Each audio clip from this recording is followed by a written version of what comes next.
Welcome to this 24-hour event of Global Dairy Farmers.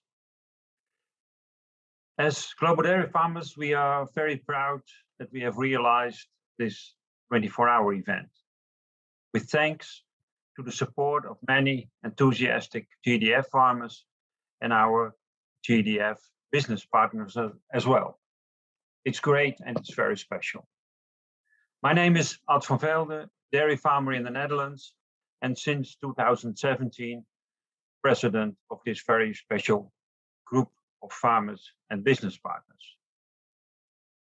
Besides me, the management team of GDF consists of Yvonne, our manager, Alphonse, our vice president, and Co is our treasurer. Alphonse and Co both work at Wageningen University, and they are both involved in many international dairy-related projects. First, something about Global Dairy Farmers. A unique network of practicing dairy farmers from all over the world. Visionary, progressive, looks across borders, and positive. We organize all kinds of activities. Recently, more online, but otherwise much physical events. There's happening a lot around the world in agriculture, as well in dairy farming and the dairy industry. Many challenges, many opportunities, but also threats. As Global Dairy Farmers, we look at what's going on in the world. What are the trends in certain regions? What does the future look like in certain countries? We always try to make the connection with dairy farms. Why are certain dairy farmers successful and other ones less successful? We talk about this within GDF, but also together with our business partners. That's why this event is called 2021 Good Farmers, 2031 Great Farmers. Being a member of GDF also means sharing visions, gaining inspiration from each other, and from the conference we organize as well. GDF is also a part of modern entrepreneurship. The international dairy industry is moving. The sector is in the spotlights. In many countries, the number of dairy farmers is rapidly decreasing. In my opinion, the time for cooperation is now more important than ever. And GDF plays a role in this cooperation. Once again, welcome to Block 1. And the title of Block 1 is Global Dairy Expectations in 10 years' time. The agenda for today, we have keynote speaker Mary Ledman. I will introduce her later on. We have a dairy speed date. I will tell a little more about later. And that's it. Maybe I can introduce already Mary. Mary, actually, I've known Mary since 2017. Together with her husband, she attended our GDF Congress in Indonesia in 2017. She also attended part of our 2018 Congress in Europe. Before that, I actually knew Mary more from her daily reporting through her daily dairy report. It was a messaging program and with everyday trends on dairy markets and so on. Was very interesting. Mary grew up on a dairy farm in Wisconsin, in the US, and now she is a global dairy strategist at Rabobank and leads a team of 10 analysts all around the world. Over 30 years of experience in the dairy business and extensive knowledge about the international dairy sector. GDF has a special relationship with Mary, and we are proud that she wants to contribute to this 24-hour event. Mary's presentation is about developments and trends in the dairy sector and consumer behavior. Before I give her the floors, I will tell a little more about the speed date. We have a dairy speed date, and all the delegates will put in a breakout room automatically. Takes about 4 minutes, and it would be very nice if you introduce yourself and everybody gives a short introduction of himself or herself. And you get automatically back to the main program. I think now the speed date will start. Everybody back? Yes? Yeah. I think I will give the floor to Mary for her presentation. Thank you, and thank you to the Global Dairy platform here for Dairy Farmers Group for giving me the opportunity to speak to you today. This is a group that's near and dear to my heart, and I love the passion for dairy and agriculture that exists within this team. So for those of you that are not familiar with Rabobank, it's one of the world's leading food and agricultural banks. Outside the Netherlands, it only invests in food and agriculture, and over 105 billion euros invested in food and ag, of which over 20 to 23% of that is in dairy around the globe. And I have the opportunity to lead this wonderful team around the world: Sandy Chin in Shanghai, Mick Harvey in Melbourne, Ben Lane in St. Louis. And that's really the Rabobank difference, is that we have boots on the ground around the world. So I was given 20 minutes today, and so I've got quite a few slides to go through. I'm going to basically give kind of a key takeaway from each of these slides, but we're going to start with kind of what is the big picture outlook out there, and then Rabobank's outlook for milk production, trade, and price trends. And then I want you to think about the world in the next 10 years. By 2030, according to the UN, we're going to have 750 million more people on this earth. And what does that mean for dairy? And at the end, we'll close with kind of what I see the farm gate to dinner plate trends for our sector. So Rabobank has a macroeconomic team that does forecasts GDP growth, and we're looking at a rebound of 5.6% in 2021. That's following the drop of 3.2% that we saw in the COVID year of 2020, and then followed by a growth of about 4.4% in 2022. But that growth differs around the world. So like in the US, we're seeing a pretty massive growth right now. We're looking at that growth rate being 6.7%, but falling off to 3.7% next year. China, the #1 dairy importer, they were really the only economy that did grow in 2020, but a paltry 2.3%. We see their gain here of about 7.7% this year, but that's slowing to 5.6% next year. The second largest dairy importer is Mexico. And they've got some tough sledding.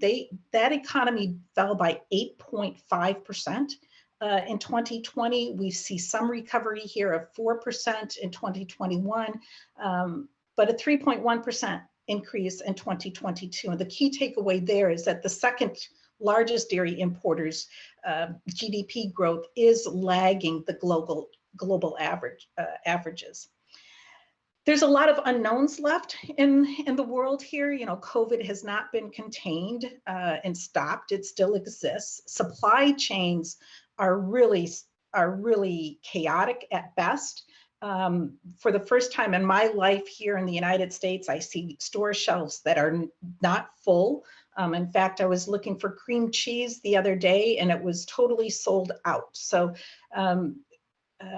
these supply chain issues are going to get worse before they get better. And that is going to actually limit some of the market potential for our dairy products.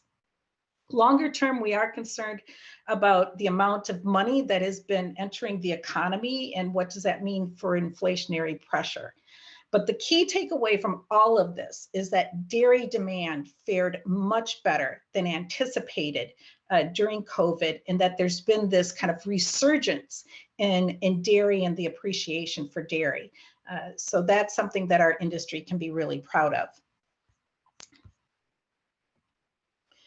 Next, we're going to take a look at our outlook for the Big 7 exporting regions. And, you know, for those of you in the European community here, that is shown in this golden bar here, what I want to demonstrate is that we had a lot of milk come onto the world market after the EU disbanded their quota system in 2015.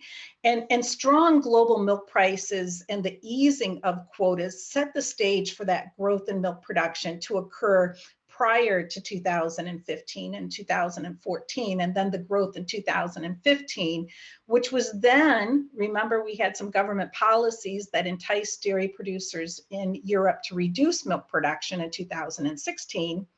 When those programs were eliminated in 2017, we saw this strong rebound in European milk production growth. The United States, listed in blue here, or shown in blue here, rarely posts a year-over-year decrease in milk production for an entire quarter.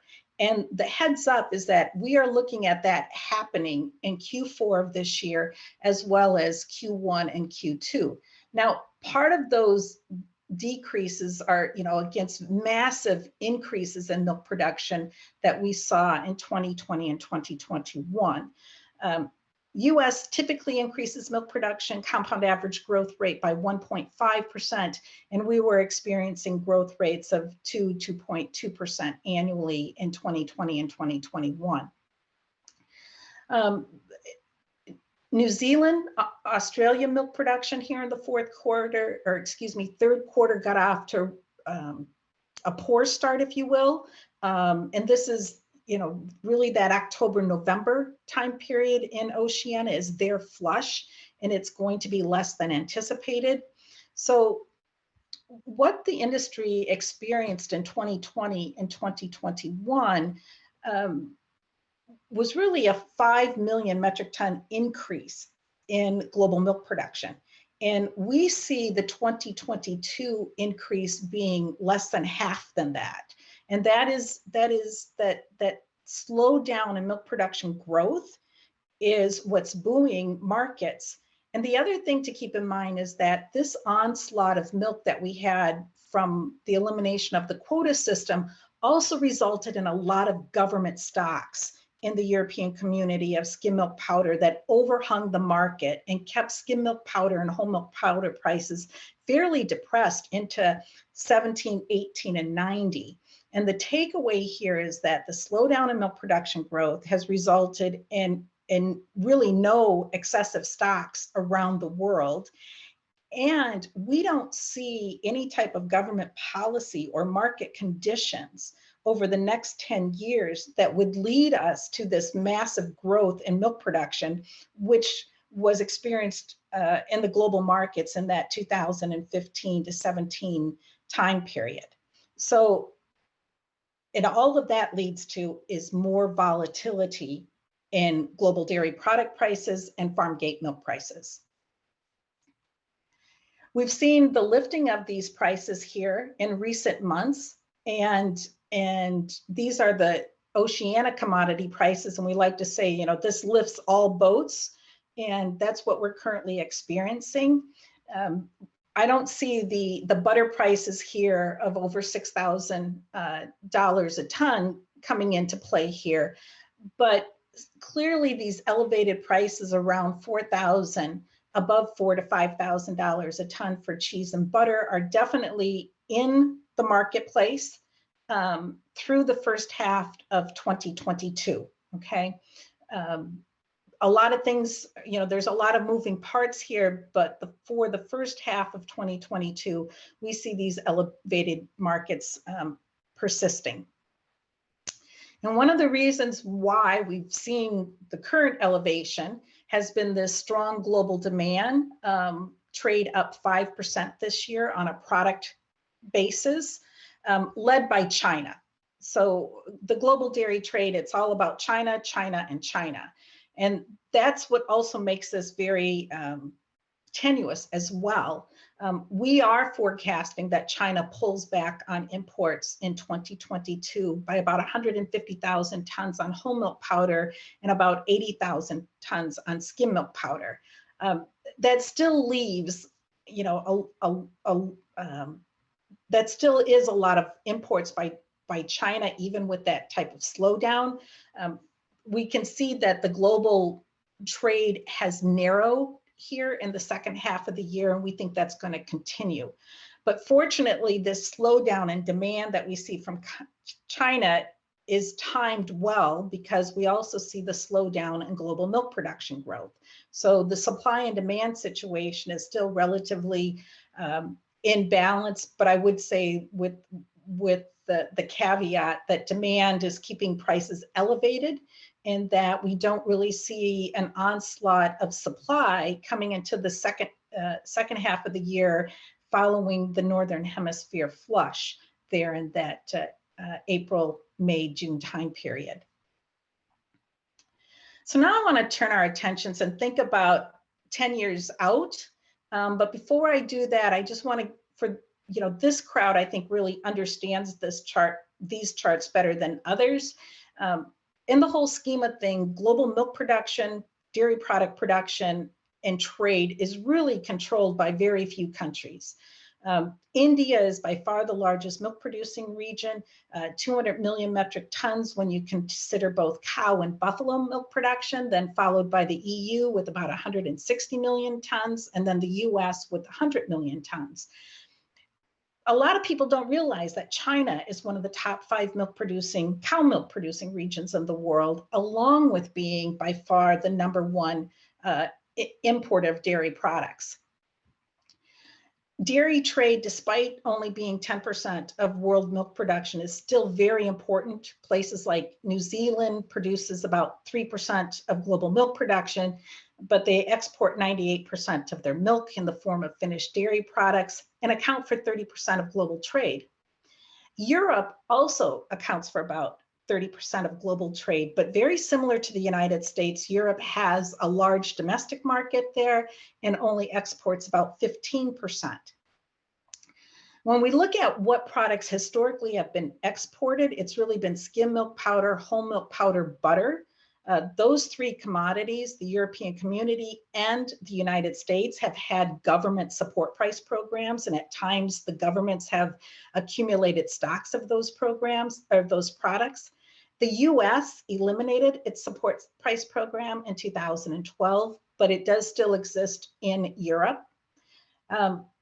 Looking forward, though, the category that is showing rapid growth in the global market is cheese, and that's due to the proliferation of the Western diet. The McDonald's, the Pizza Huts around much of the globe are driving that cheese demand.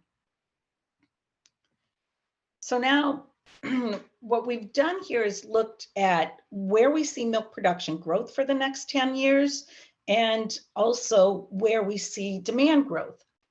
And we expect that global trade to increase by about 3% annually. And by 2020, we're looking at the growth here, of which about nearly 8 million metric tons liquid equivalents is going to go to Greater China. But you put China, Southeast Asia, and Africa together, and those 3 regions account for 60% of the demand growth. When you think about where is that milk and hence dairy products going to come from to supply that demand, we see the United States taking the lead in exportable surplus here. That milk production growth along with demand growth, the residual of that is going to be the exportable surplus, and we see the US taking the lead with 6.5 7.5 million metric tons. Now the EU 28, so EU 27 plus 1, is following shortly behind with 6.7 million tons. You'll note that New Zealand drops by 1.7 million tons. What that means is that we expect New Zealand by 2030 to have 1.7 million tons less exportable surplus than what they did in 2020, okay? And there's still, at this point in 2030, the US and New Zealand will be basically neck and neck in global trade, and following still, the EU will be the dominant trader still in 2030. You'll also know that we've got this opportunity here of 20 million metric tons liquid milk equivalent. So this analysis was done based upon about a 35 euro cents per liter price level. We are confident at 40 euro cents per liter, there'll be more milk produced. There will also be a slowdown in demand because in many places of the world, dairy demand is price sensitive. So, you know, there is going to be this give and take on this 20 million ton opportunity. But I also like to point out that we could see alternatives come in and take 20 million tons milk equivalent. I don't think that's going to happen. But even if they did, our dairy markets would not be crushed. They would not collapse. There's just that much kind of wiggle room in our supply demand balance at this time. So next I want to talk about changing demographics. And to do that, just a little bit of the background here. We looked at population growth in the top 20 regions of the world that are going to account for about 70% of the population growth in the next decade. And then we looked at what's the consumption of dairy in each of those countries, and how do we see that evolving over the next 10 years? So we've got population growth, but also change in per capita dairy demand. And much of that has been tied to disposable income. So as incomes rise, we know that people consumed more dairy in the developing worlds. But what about in the developed worlds? When you look at the EU and the United States, for example, and Oceania, you could add in their tastes and preferences. You know, how are those changing? And that is an issue as we face an aging demographic. The other two here items, expectations, that's largely been held associated with price, as well as the product price and substitution of the price of dairy substitutes. So this chart illustrates the blue line here is population growth. So India is by far going to have the most populous country.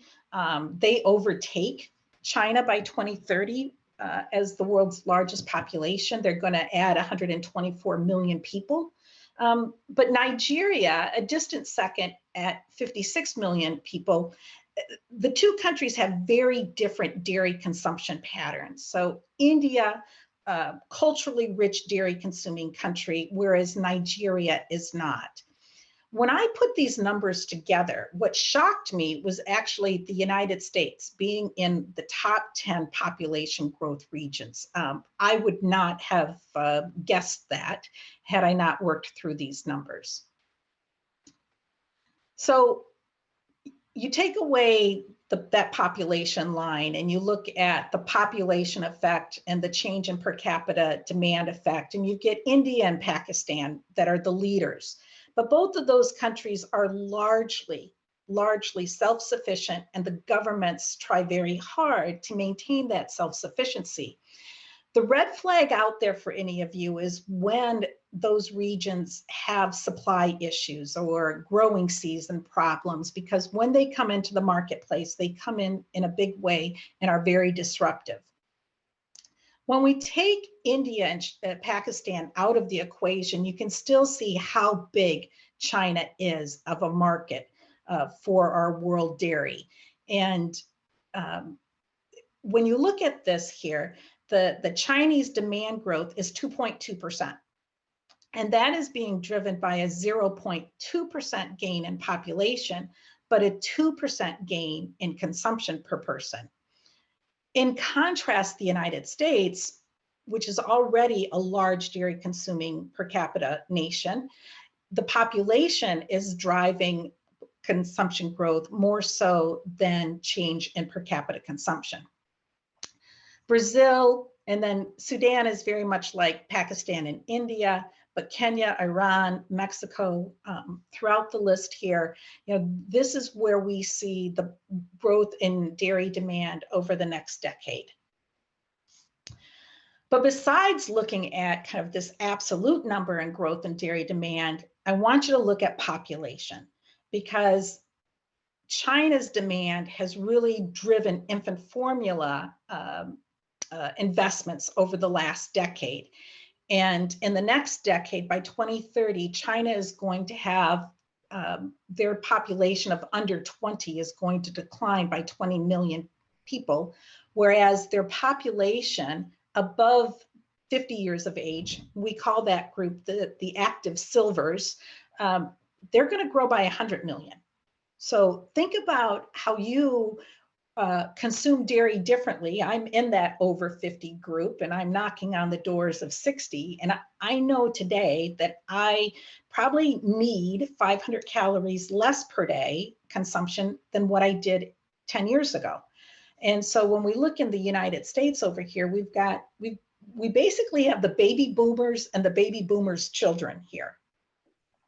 And we're going to see this shift in consumption into more functional ingredients and more health and wellness type dairy products than perhaps what we've seen in the past. Mary, sorry, you have about 2 minutes left. Okay, not a problem. Okay, not a problem. Thank you. So Mexico being the second largest importer, we still see population growth and income growth in Mexico that's going to elevate dairy demand. I'm going to move over here onto the consumer trends and shaping the future demand. These are not new. They've just been reinforced during COVID. The one, though, I think here is technology. Technology, I look at this little wristband that I wear that, monitors everything basically. The type of technology that we have is going to really inform consumers of what nutritional needs they're going to need, and that is going to impact purchasing decisions. From the farm side of the equation here for the next decade, these demographics, the policy changes, the regulatory changes are putting increased pressure at the farm level, which all of you dairy producers on this call are very well aware of. And I remember there was a time where people used to say, well, you have to run your farm like a business. And that is very true in 2021, but by 2020, by 2025 even, those business practices are going to include more monitoring, verification, and reporting of everything that we do on a farm, whether it's environmental or sustainability, animal welfare, and also how our workers are treated in the hours that they work. All of this is going to encompass our future dairy industry, so that you can't be just a good cow guy and gal, you really have to be a good business manager and being able to interface with the consumer like we've never really had before.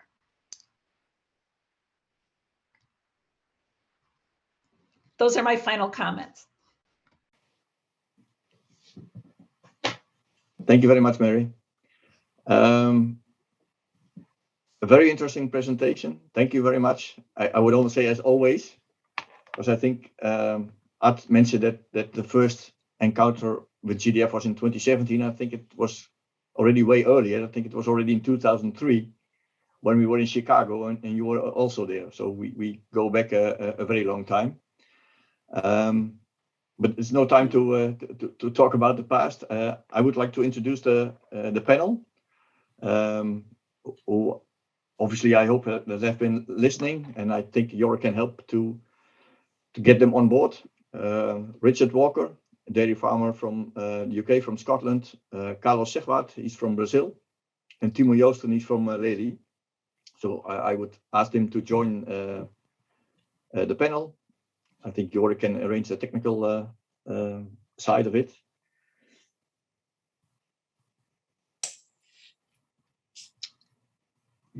So Richard, you're the first, and I would like to ask you to shortly introduce yourself. Maybe do not start with your grandfather, but shortly introduce yourself, a little bit about your farm and your background, so we get to know who's on the panel.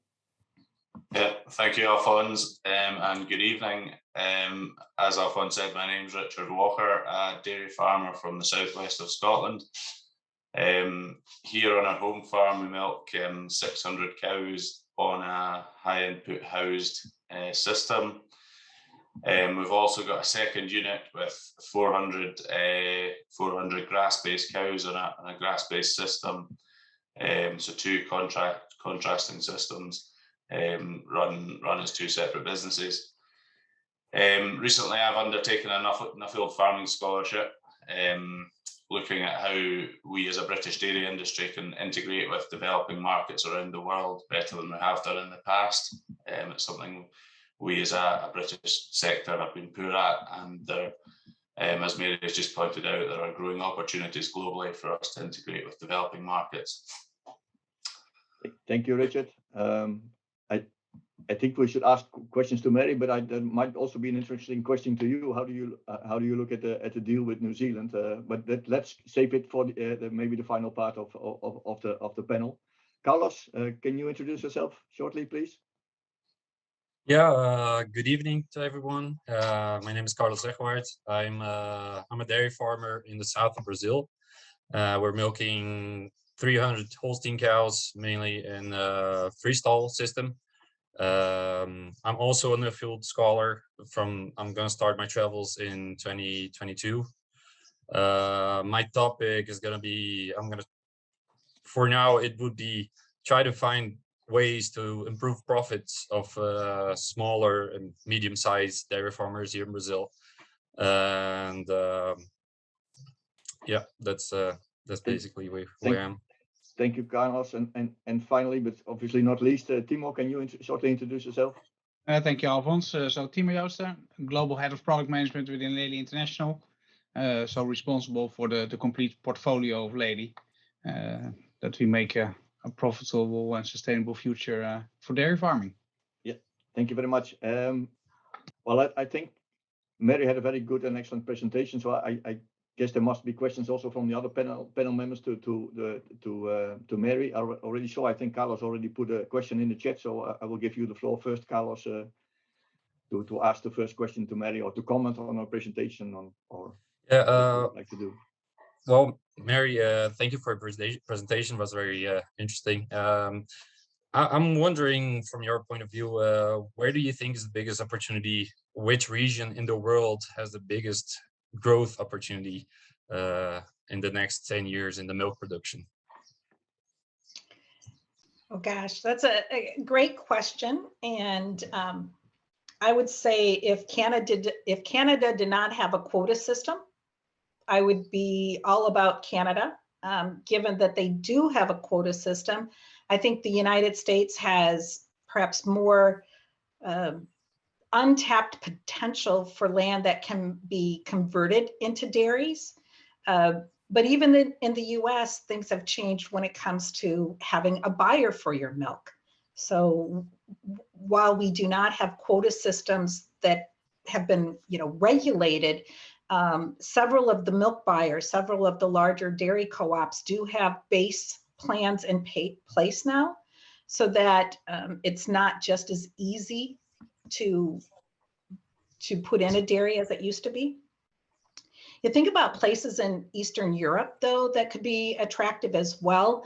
And I mentioned that because Western Europe is not going to be attractive. I see one of the other questions in here.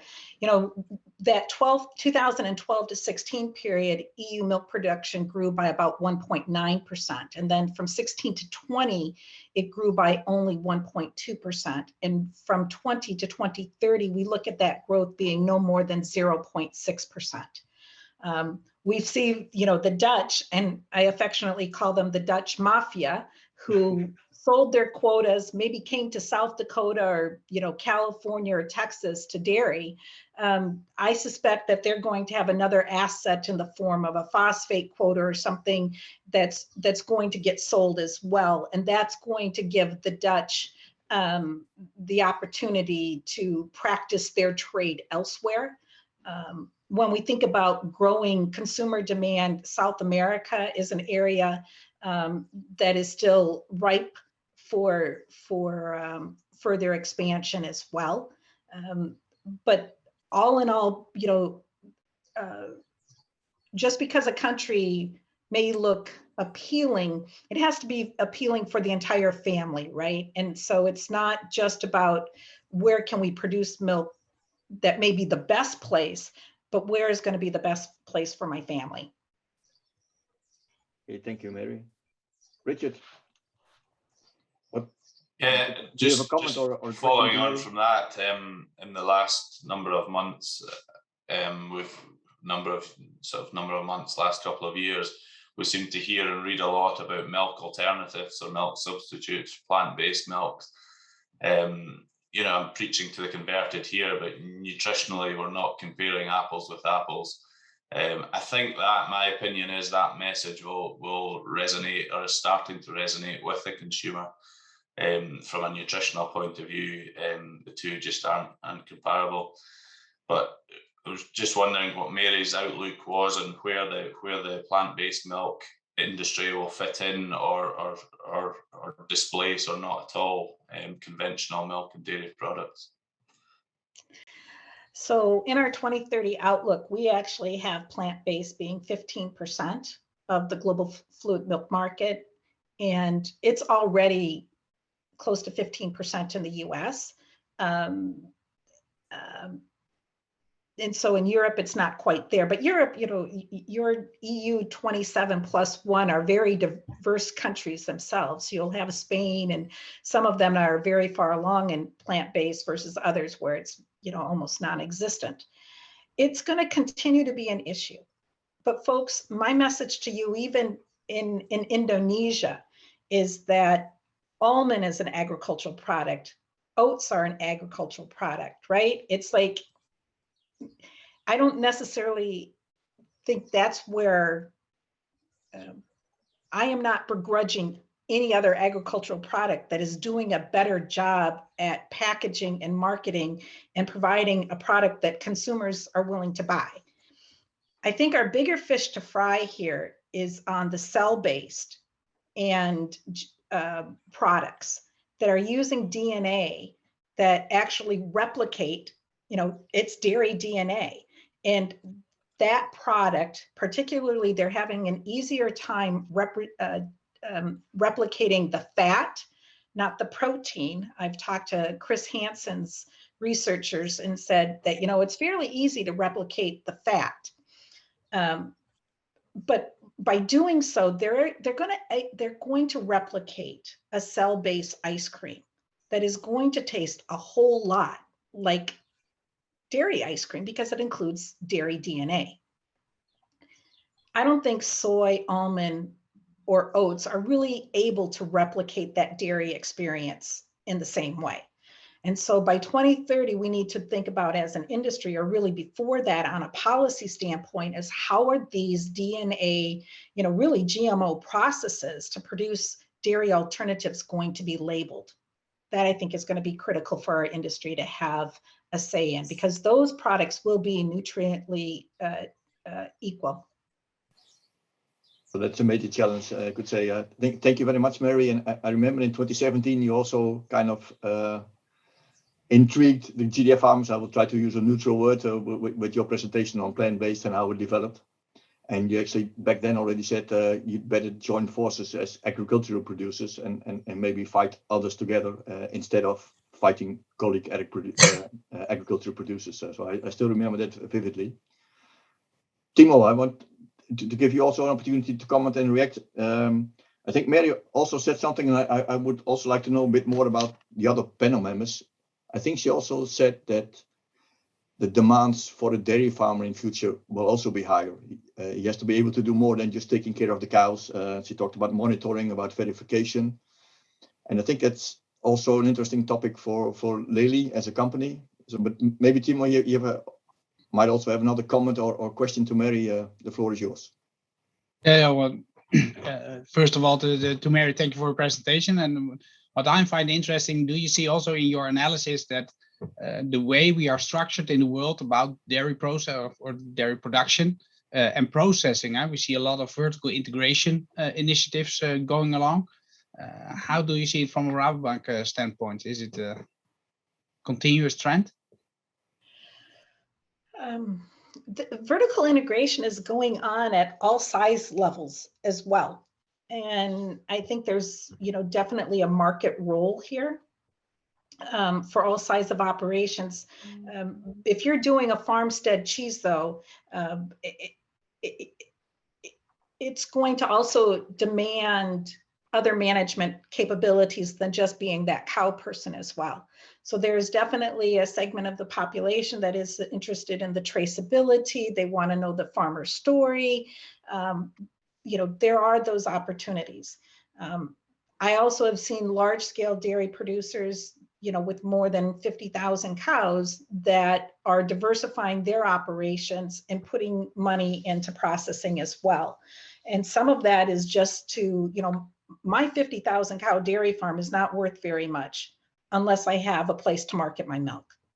And that is a mindset today that wasn't necessarily there 5 years ago. So the larger that you get, that contract for your milk, whether it's with a cooperative or privately held manufacturing facility or your own facility, becomes more and more important. And some of the larger scale producers are vertically integrating for maybe part of their herds to give them that sense of security. Okay. I would also say that the processing side, the grass is not always greener on the other side of the fence. And I say that because I think every dairy farmer in this group is probably 25% better than the average. And most of the dairy farmers that I know that have gotten into processing have been somewhat shocked by the very thin margins in manufacturing. Okay, thanks. And Alphonse, to your question, yes, of course. We also think firmly that that the way the entrepreneurial behavior of dairy farmers will need to change in the future, and they have to become far more aware of the outside world as they are already today, but even more in the future.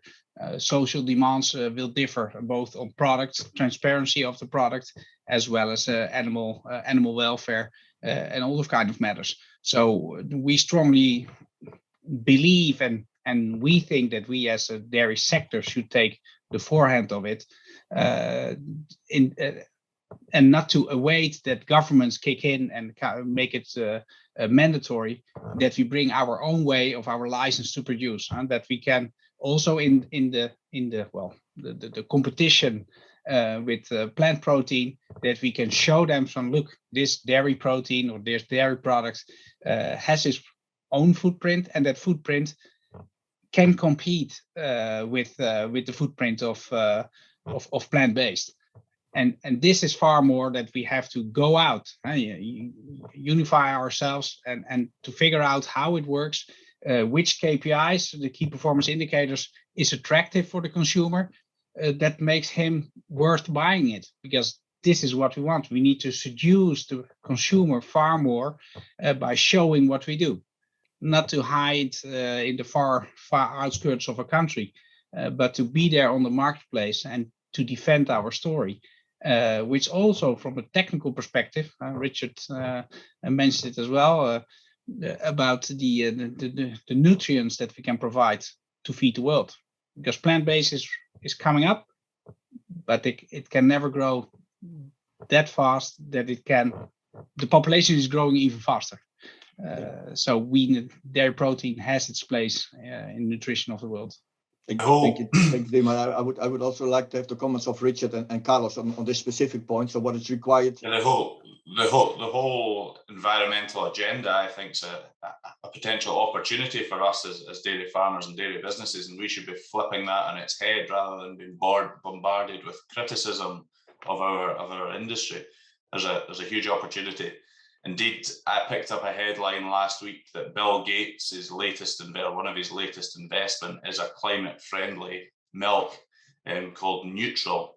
And the branding was really about sourcing milk from farms that are using carbon reduction techniques, whatever those techniques are. There was no detail on, but he's obviously creating a brand perception and winning the hearts and minds of environmentally conscious consumers, and that's all it's about. We just need to create perception within a brand, and that there is a huge opportunity for that USP within milk and dairy products, and that's what we need to go after, rather than being bombarded with criticism and sort of trying to brush that off. We need to brush it aside and find the niche markets and where the opportunities are and go after those as an industry. And maybe, and even if you like it or not, but we will have to change our system. So we have to go with this trend and to make it environmentally more sustainable than we do today. And that whole change process, that's probably the biggest internal fight that we as a dairy sector have to do, to convince our co-producers that we need to make our colleagues to make this turn and to in the end remain competitive towards plant-based. Because if consumer opinions flip the other side, we might as well lose the market.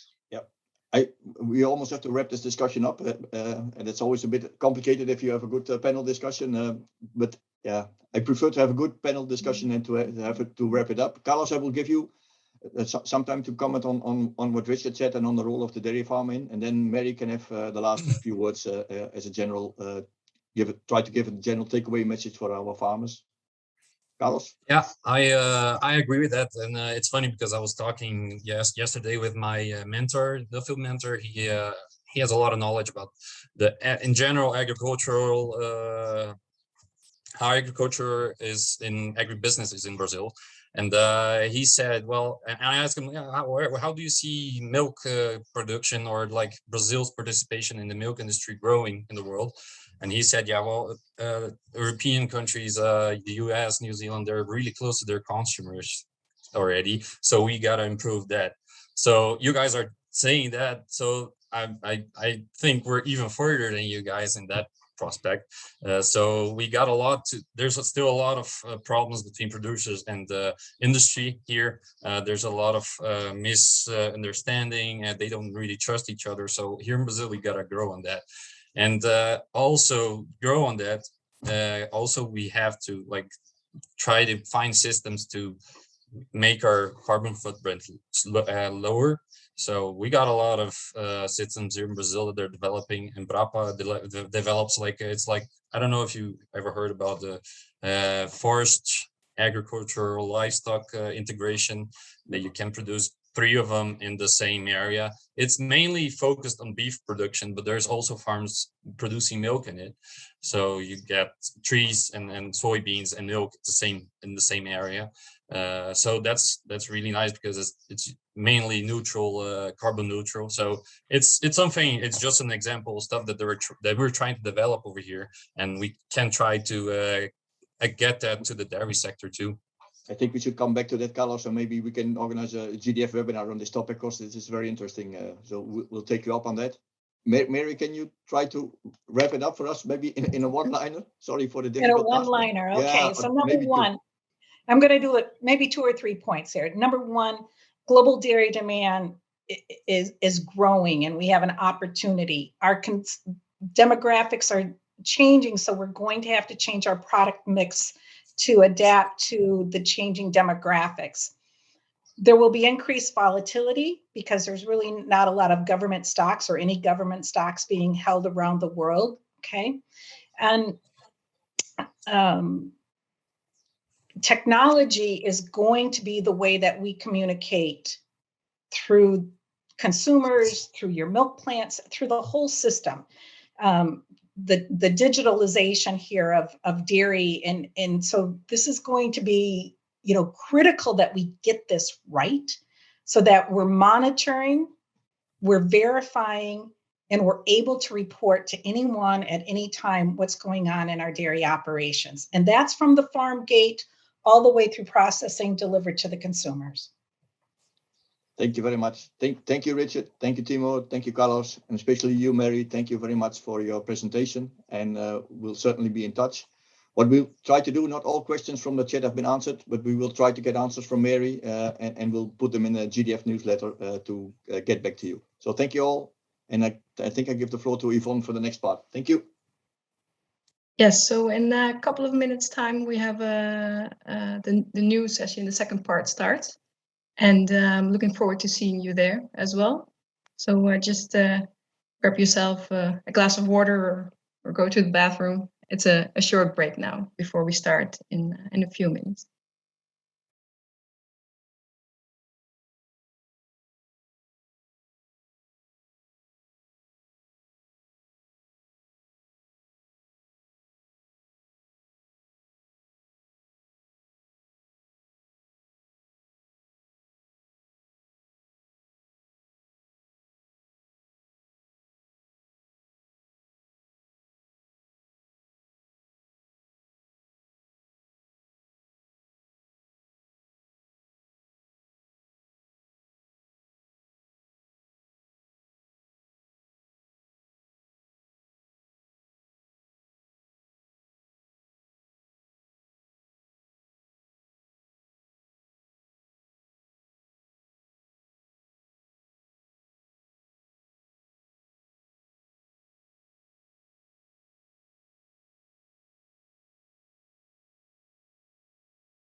Hi, everyone. Welcome.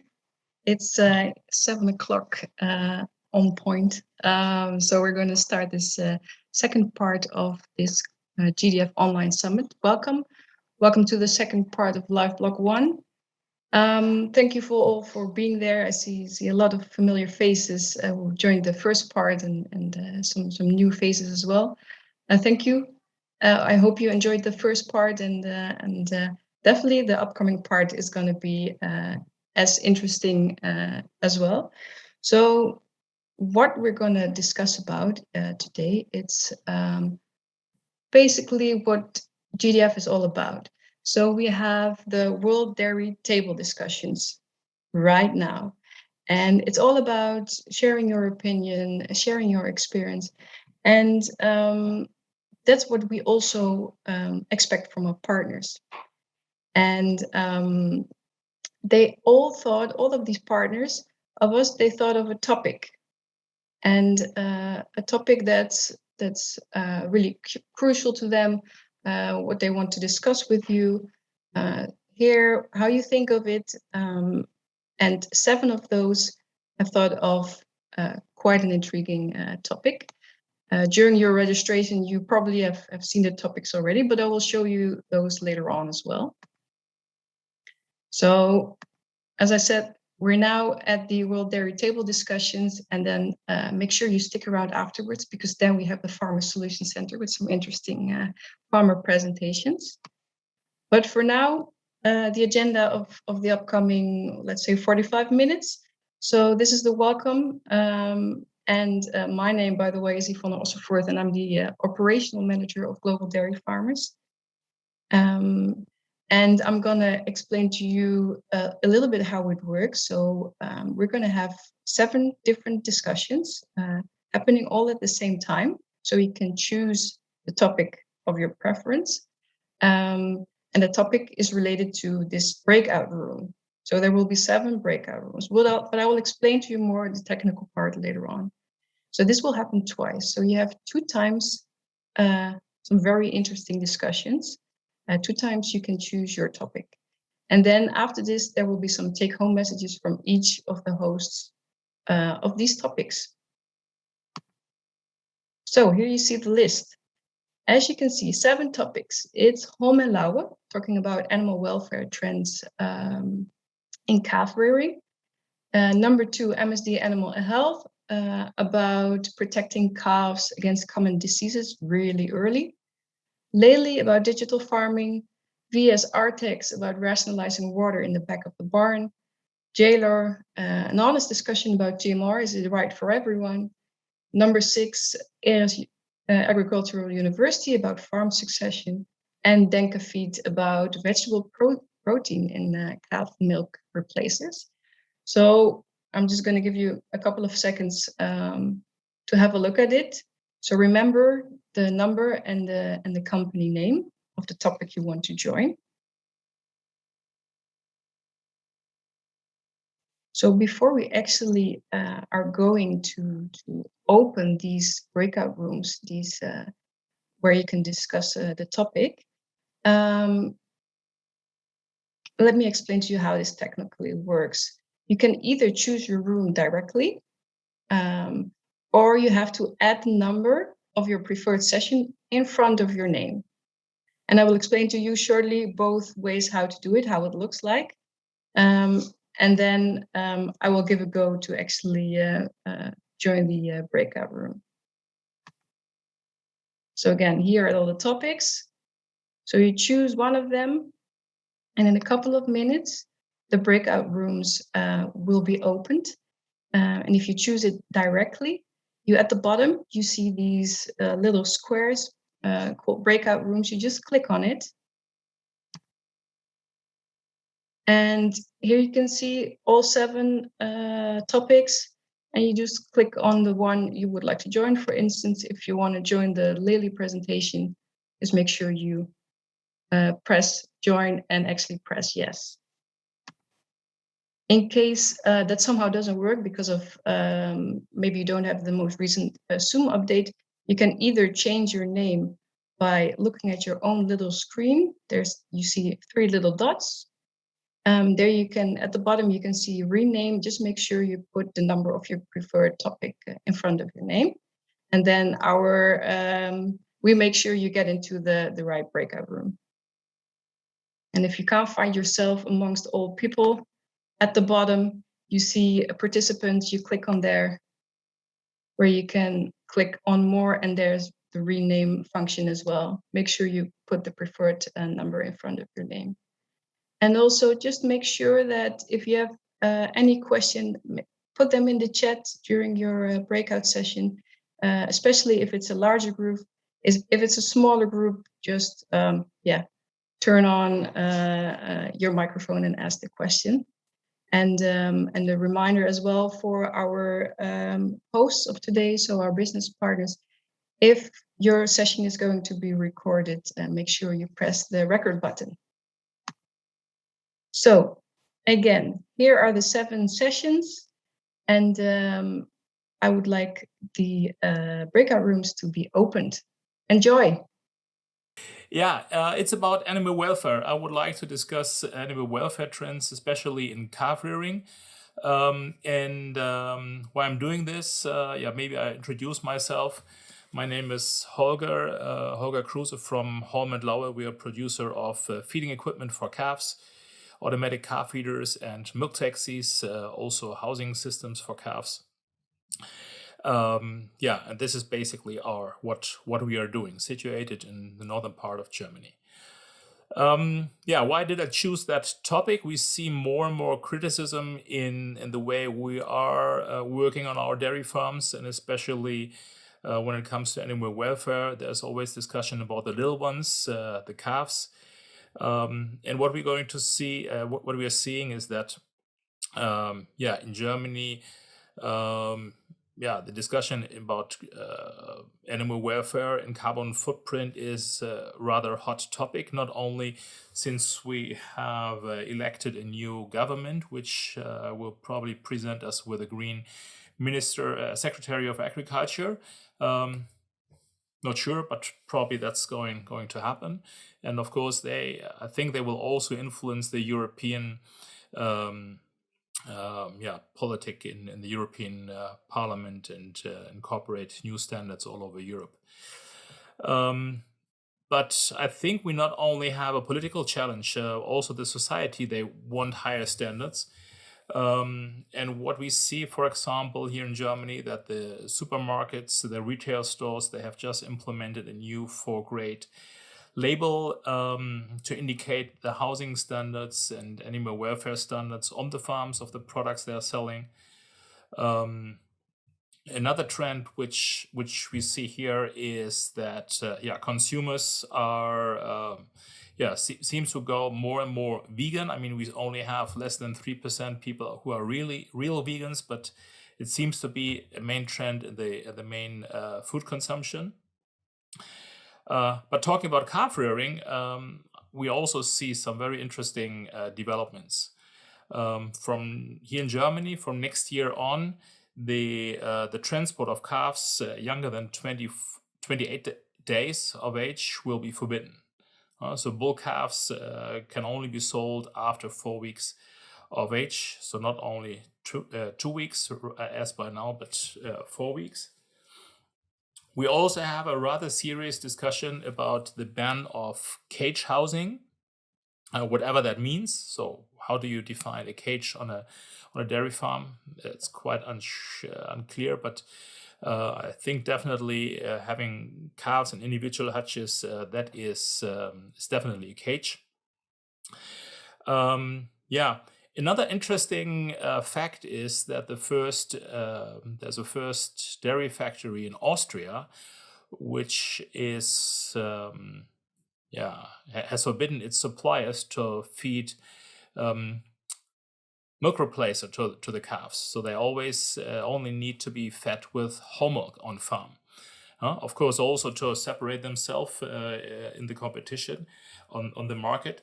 So yeah, so no milk replacer feeding for these farmers anymore. Yeah, and last but not least, is the separation of calf and mother right after birth is also a big topic which is quite hard, difficult discussion, especially in the internet, and farmers are getting more and more in trouble with that. So I would like to discuss these topics with my guest Hans-Peter Greve. Before I do that, I want to show you a small video, which we recorded during an exhibition here in Germany. Just a second, I've lost that one. Asking consumers how they are, how they define animal welfare. So let me just share my screen here, and then we can show you how that works. dass das halt schön ist für die Kälber, wenn sie zum Beispiel in Gruppen gehalten werden. So, wenn sie die ersten Tage vielleicht so mit 2 Kälbern zusammen und dann nachher halt so 10er Gruppen-Iglo oder sowas ja, zusammen laufen können. Also am schönsten für die Kälber würde ich es finden, wenn sie bei ihren Müttern laufen würden. Hi, ich komme auch vom landwirtschaftlichen Betrieb und bei mir geht es in der Kälberhaltung, bin ich großer Verfechter von den doppelten Iglos. Ich finde das total schön, dass sich die Kälber da drin gegenseitig so ein bisschen pushen. Das spart dir wahnsinnig viel Arbeit, wenn sie sich selber zum Nuckeln hinterziehen, wenn sie das mit dem Tränken schon ein bisschen alleine lernen können. Außerdem dieses soziale Umfeld ist natürlich auch immer schön zu haben. Ja. Ja, natürlich ist das Idealbild, dass das Kalb möglichst lange bei seiner Mutter bleibt, aber ich glaube, die Ammenhaltung ist da auf jeden Fall eine gute Alternative und wie man jetzt hier auch sieht, ist einfach so eine Pärchenhaltung, glaube ich, auch schön für die Kälber. Und besonders ist es da ja noch einfacher, den Kälbern die Ernährung zu geben, die dann optimal auf sie abgestimmt ist und dann eben auch gutes Aufwachsen zu ermöglichen. Okay, very good. So I think you got that video. Yeah, now I'd like to introduce Hans-Peter. Maybe you can say a few words about yourself and we can discuss our topic in a short moment here. Yeah, good evening, everybody.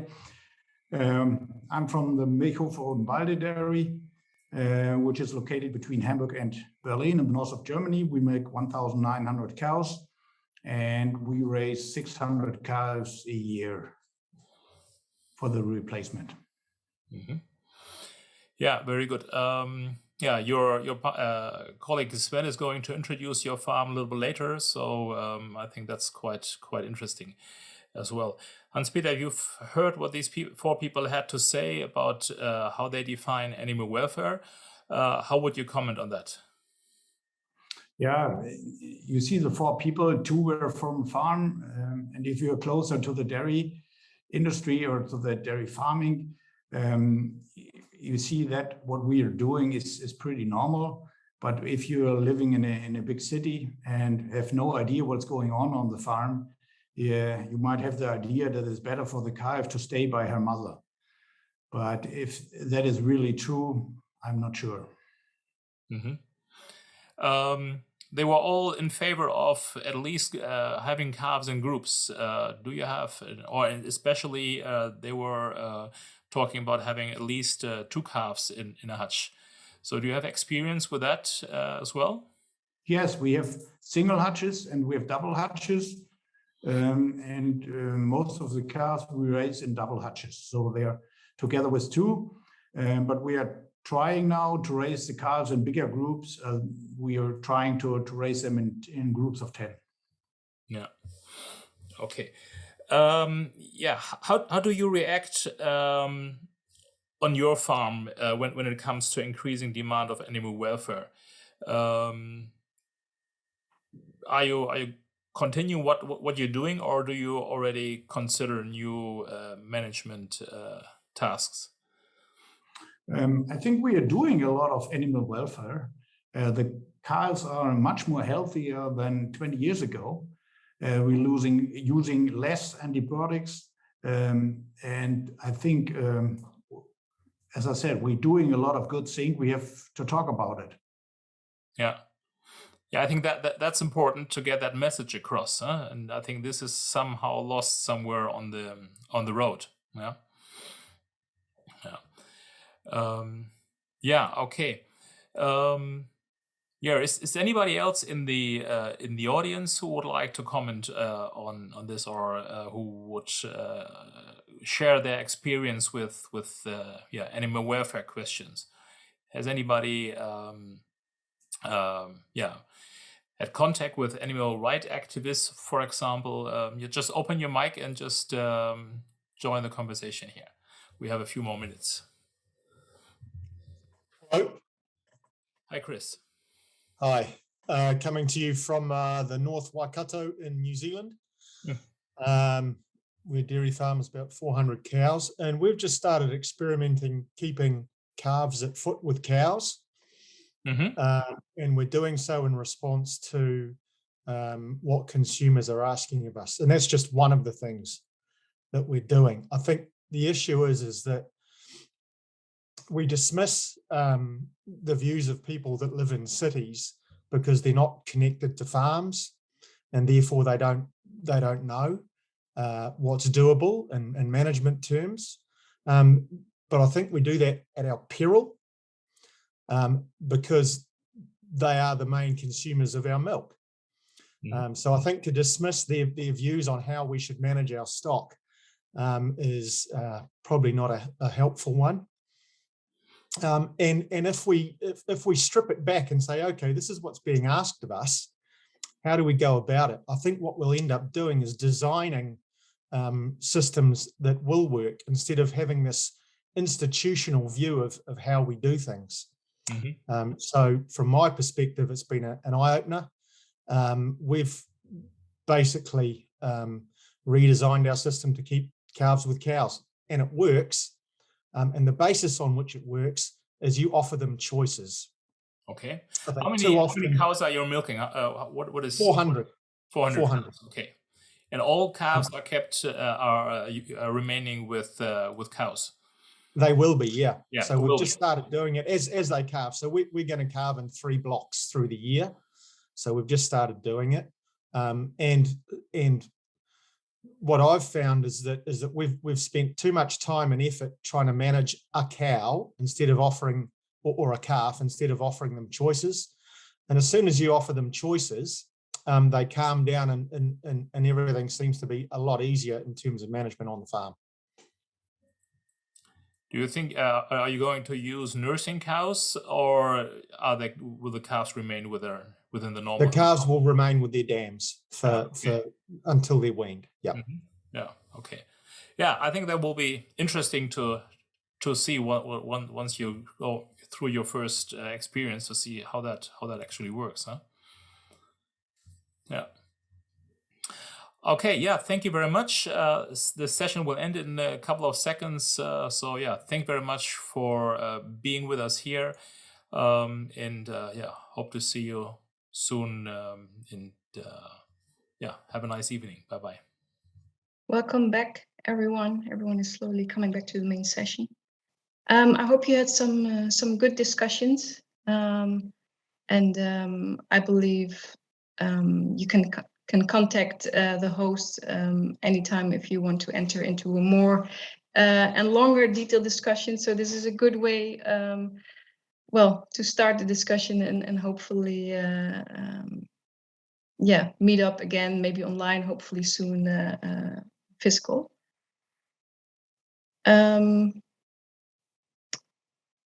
So sorry, I see a message from Chris that it's 12 hours later in New Zealand, I believe.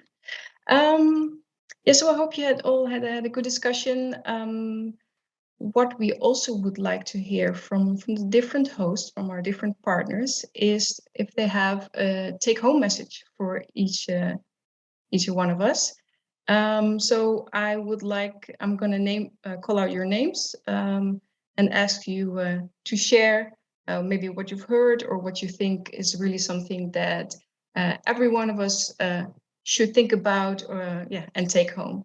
Let me start with the one from the first session. So Holger, do you have a take-home message for all of us? Yeah, not so much take-home. I was surprised how short these 12-13 minutes were. So I'm afraid I was talking a little bit too much, and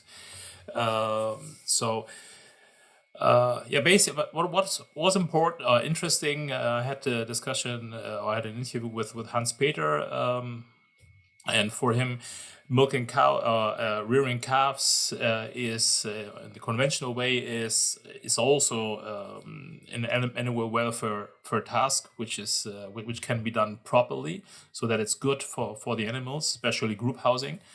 But on the other side, I also hit what was his name, Mark, in the discussion. He's there from New Zealand, and they're trying to rear their calves with the mothers on a 400 dairy herd. They're going to do this in the next season because they also see increasing demands on animal welfare in New Zealand. Thank you. Thank you, Oliver. Klaas from MSD Animal Health. Do you have a take-home message for everyone here? Yeah, thanks, Yvonne. Yeah, the statement that we set for the team was, wouldn't it be nice that we could prevent young calf diseases in a very, very early stage of life? And we're thinking of respiratory disease. The thought-provoking statement was, did you know that if a calf at an age before 8 weeks of age has one episode of respiratory disease, even if it's subclinical, that it can cost a dairy farmer about 500 kilogram milk in the first lactation? So with that question and that statement, we had very nice conversations with in 2 sessions on what global dairy farmer members would think about an opportunity to prevent respiratory disease at a very early age, to give, for instance, a vaccine already at the first day of life, so we have the best possible opportunity to prevent respiratory disease in a very, very early stage. And that would be a true innovation. I mean, take home for us was that, yeah, there's clearly interested in such a opportunity.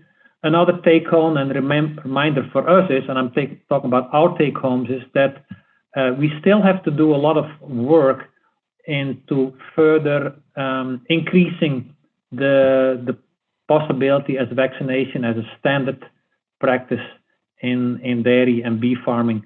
We know it's already standard practice for cattle, for poultry and swine, but we still have a ways to go in dairy and beef operations.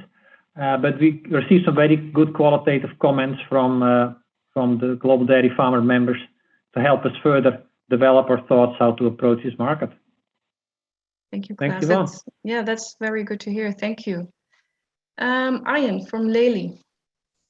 Yes, thank you. Let me try.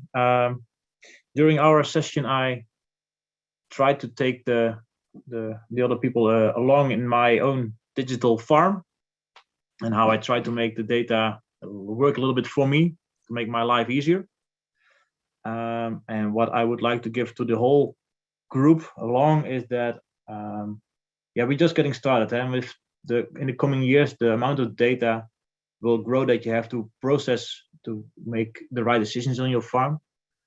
And also the algorithms behind it become more and more smart. So be aware of that and try to make take the benefits out of it instead of being afraid of what it actually brings. So use it for your for your performance for your farm. That's quite a strong take-home message. So thank you for that. Sue, did you have a good discussion from VES-Artex? So yeah, so the conversation was around the rationale behind using water in the back of the barn, so for cooling cows in essence, and why there's an apparent reluctance for people to embrace cooling cows. And really, I mean, there's a whole lot of still unknowns around what exactly is going to be my benefit for the investment, and potentially the investment in itself. The perception is that it's an expensive one, and it can be if you haven't got your effluent system set up, and based on where you are farming, what are the other constraints that are placed upon your business. So for example, in the UK, you know, the cost of managing the manure, and is that cost of managing that additional manure worth the extra milk, or am I happy enough as I am with the losses that I am apparently seeing versus the cost? So that seems to be the big kind of take-home message, is we have to be able to demonstrate what are going to be the absolute advantages for dairy farmers and their cows on a dairy farm if they are needing to from an animal welfare point of view, because it's something we have to be mindful going forward, is how do I do a better job of removing heat stress or minimizing heat stress from the herd, and not just believe that it's typically not hot where I farm, so therefore I don't prioritize being a better custodian of my cows. Thank you, Sue. Let me see who's up next. It's Jaylor, Marty, or Alan who would like to share their take-home messages. I see Marty starting to talk. Yeah. Yeah. So I think the one of the things that is obvious here is the caliber of farmer is really that we're talking to is really in tune to what their expectations are of their TMR. And one thing that was apparent is that, you know, it has to be the same bite every day, all day, each time. And they try very diligently to achieve that. It was a bit of a surprise that one of the comments was that there was really a lack of understanding of TMR and all its value among some of the other farmers in their region. I don't know if you got a comment? Yeah, I would first of all like to thank our panelists who joined in the discussion, especially Willie and Martin. We had input from various places, Russia, Denmark, New Zealand, etc. So get a variety of input. And obviously, as our statement goes, TMR isn't right today for everybody, but it is really become the research standard. And we see that the large difference, or the differences that we can achieve, as Marty said, with this balanced ration, and each producer, you know, was using this as their goal to provide the most nutrition they can at the lowest cost. And that involved, you know, full TMR feeding in some areas, as where grazing wasn't available, and then, you know, in grazing areas where you know, sometimes don't have enough feed, and that balancing something to fit in at different times of the year. So it's something that is important. It allows us to achieve the genetic potential in the animals, but has to be adapted in the right economic environment. Thank you, Alan. And then it's Jan from Aeres University. Yeah, thank you. It was indeed also very short to talk about this well, kind of difficult discussions, but yeah, taking over a farm, being a good successor, or being a good parent to give over the farm, it has to do it has a lot to do with confidence. We discovered that confidence is a big issue, and speak it out and talk about it. But to give confidence, it is also important that you keep in mind that there's a difference between the parent and the child relationship, or being business partners who could be the same. And that might be quite difficult. And well, when you're talking about it, then it might be might become more easier.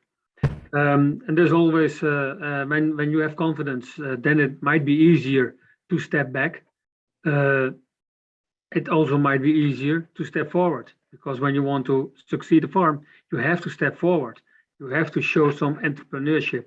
But on the other hand, you also, as a parent, you also have to give some space to let them show some entrepreneurship. So then you have to step back. So it also has to do a lot with making some steps. And yeah, at the end, everybody has the right to make mistakes.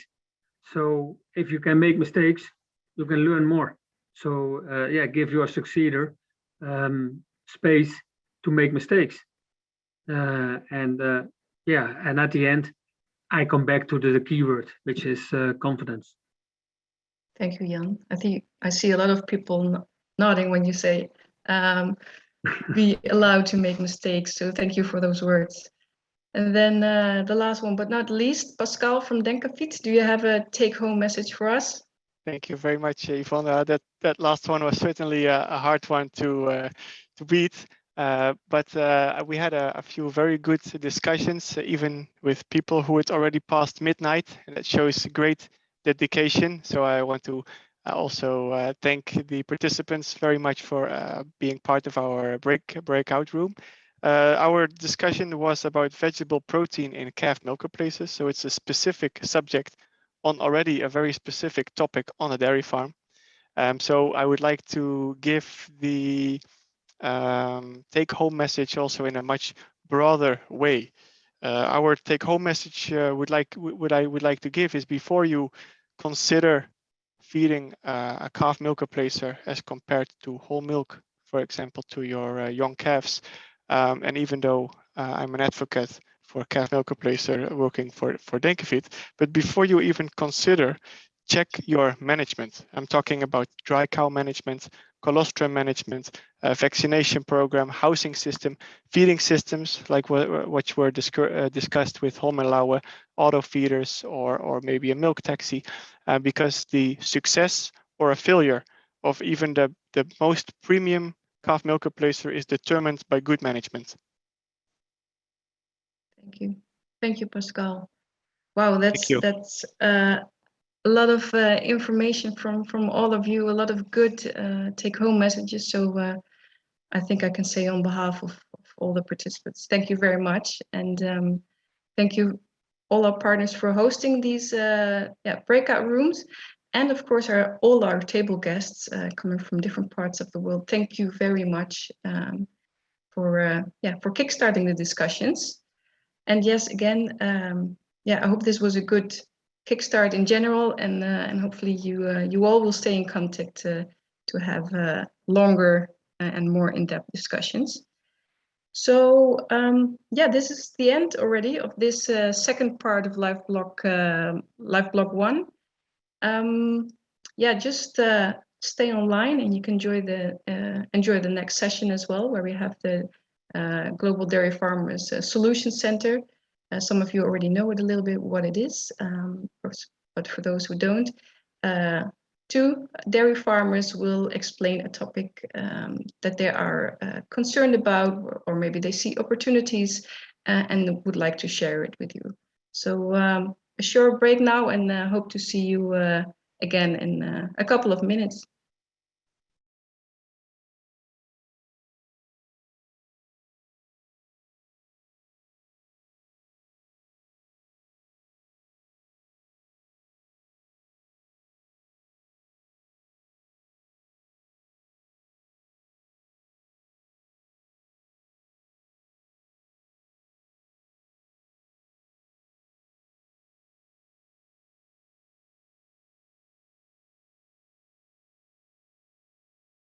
Hi everyone who's still here from the last sessions, and welcome to the new participants.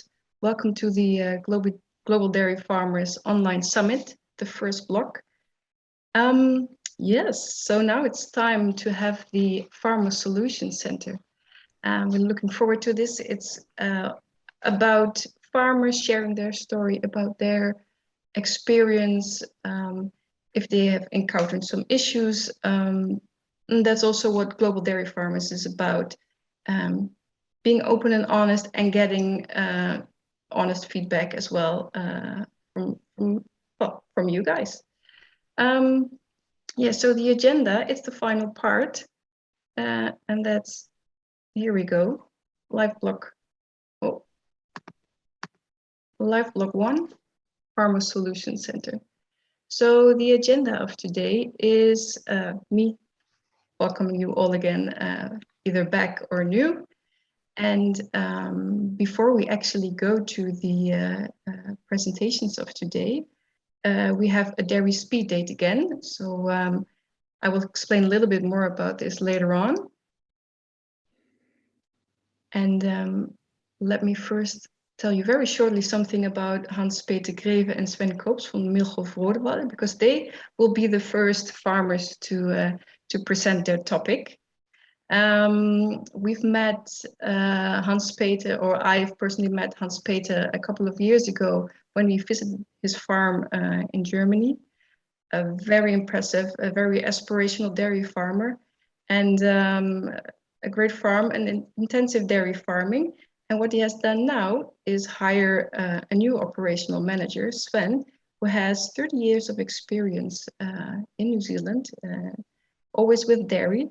And he's together with Hans Peter, they're talking about, okay, what can we learn from both systems? And that's what they're going to share with us as well.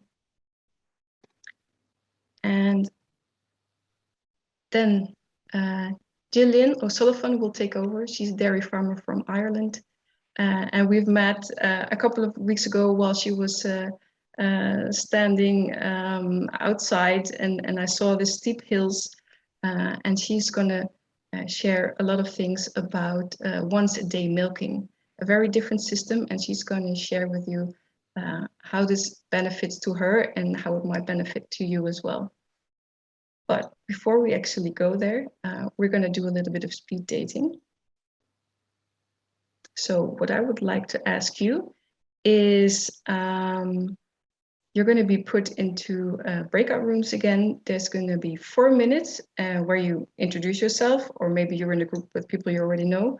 Maybe you can talk about what you've learned already during these last 2 hours. Think of a topic yourself, and the 4 minutes will go very quickly. So let's go and do a little bit of online networking. But now I'm looking forward to the Dairy Farm Solutions Center, as in the presentations.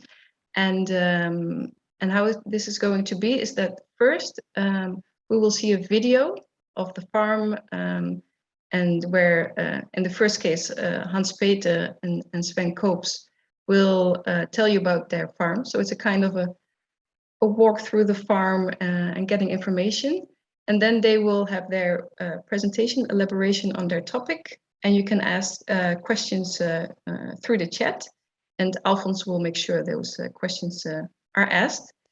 And then after that, we do the same thing, but then with Gillian O'Sullivan. So I'm looking forward to it. So let's have a look at the video from Hans Peter and Sven Koops.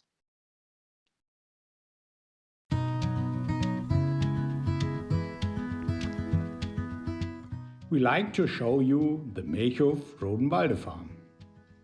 The farm is located in the north of Germany, between Hamburg and Berlin. 1,900 cows with an average milk yield of over 12,000 kilograms, with 4% fat and 3.3% protein, are in the 3 barns. We have all barns designed as a double 3-row with ventilation for the summertime. Cow comfort is very important for our cows. The fresh cows are located in the special needs barn, where we take a lot of attention for the fresh cows. The first 10 days in the lactation, we take the temperature and monitor how the cows are going. We milk all the cows in a double 24 parallel parlor, 3 times a day. 25 people work in the dairy unit. All the slurry goes into our biogas plant, where we produce electricity for over 450 houses and produce the bedding material for our cows. All the cows get a TMR with corn silage, grass silage and concentrates. We have no grazing for the cows. Our management team is very important for the success of the farm. My wife Catherine and I have 3 sons. They are 20, 18 and 15 years old. And we are very proud that they all 3 have a lot of interest in agriculture.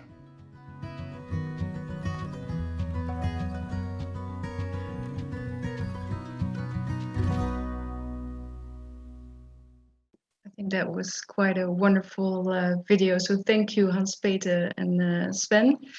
I think it really felt like walking through your barn. So my compliments for this video. Wonderful. Yes, let's continue with your presentation. Yeah, and again, if people have any questions, please put them in the chat. We look forward to it. Go ahead, Hans-Peter and Sven. Okay, is Jorik feeding it in? Very good, yeah, that's working well. Okay, so we have a small arrangement that whenever I want to go to the next screen, that I'm asking Jorik just to go to the next slide. So hopefully that works well.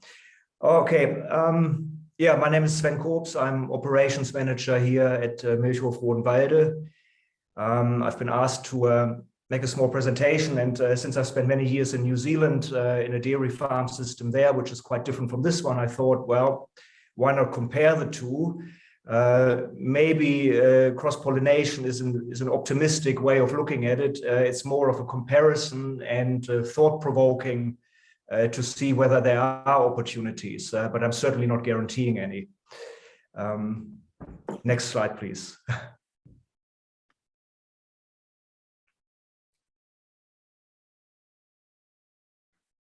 Do you see the next slide? There it is. Okay, so I'm structuring my presentation in 4 parts. Yeah, it's up now. Thank you, Jorik.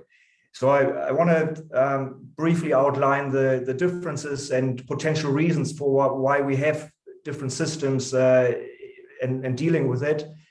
I want to point out from a managerial perspective what are the differences that really count, or that you're able to affect as an operations manager. I want to bring in some examples of what I've observed here to look for where differences occur and where cross-pollination might be possible.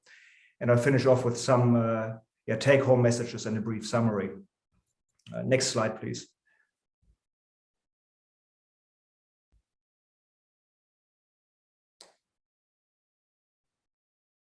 So I think here you quite nicely see the 2 different side by side. On the right-hand side, of course, is Milchhof Rodenwalde, which you've just seen right now.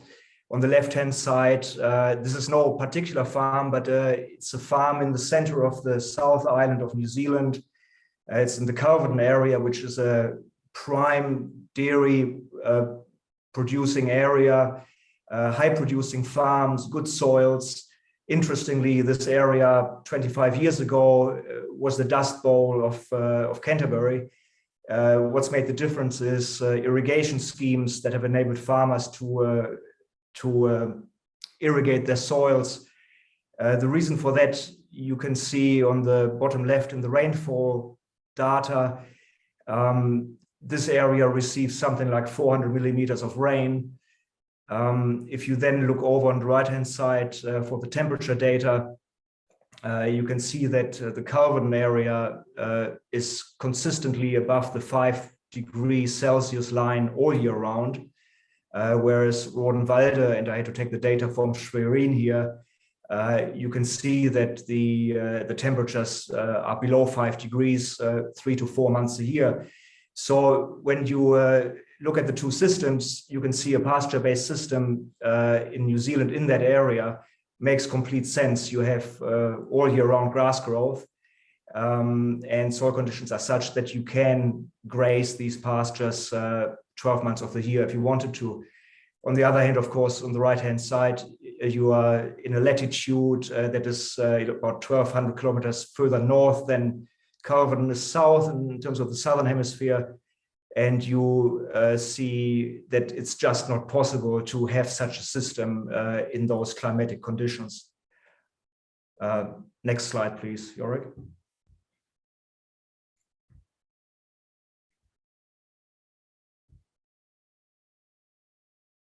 So I've sort of provided a rationale for why we have different systems. The next point to me then is, well, if I try to compare the systems, you may say, well, why do you compare them? They're so vastly different and you can't really switch between them because of the investments you've made or because of the climatic conditions, at which point this presentation could stop. I agree, there's no point having a pasture-based system in the north of Germany on the same scale as you have in New Zealand, and vice versa. I would hope that in the Calvert area, you will never see feed barns and intensive farming like you have here. But I still have this presentation because I think there might be things going on where you can draw comparisons. And in the end, we're all milking cows, we're all producing milk, and we're trying to turn a buck at the end of the day. So the two things that as an operations manager I can affect and I can understand are what are the roles of pastures and supplements on one hand, and we're all conducting pretty much the same type of work. So I want to look at that as well. Next slide, please.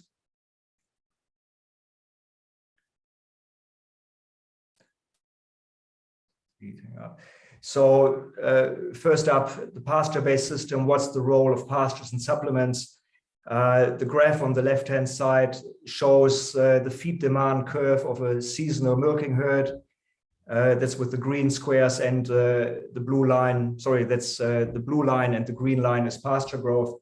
A little bit hard to understand first up if you've never looked at this, but basically what it says is that we have periods of the year where pasture growth outstrips the feed demand, and you've got other times of the year where feed demand outstrips pasture growth. Now, during the time where you have pasture surplus, you harvest the surplus as supplements, which are then to be basically being fed out during times of deficit, where pasture growth is not as fast as it needs to be to support feeding cows. The two things here are that pasture is predominantly the diet that the cows are on, so this might be 90%. Supplements, which are surplus pasture, are maybe 10-15%. It of course depends on the area that you're in and the climatic conditions. 2 points to make here. If you want to make good pasture supplement, you need to have a good pasture management system in place. More and more, I think high-performing cultivars also contribute to good supplement quality. As a last point, the energy in supplement can achieve levels of 11 megajoules metabolizable energy. And this is really key to achieve high levels there because it helps you to extend the season. So as the cows come off their plateau, it enables you to keep persistence up until late in the season. So absolute key to a good performing dairy farm. Next slide, please.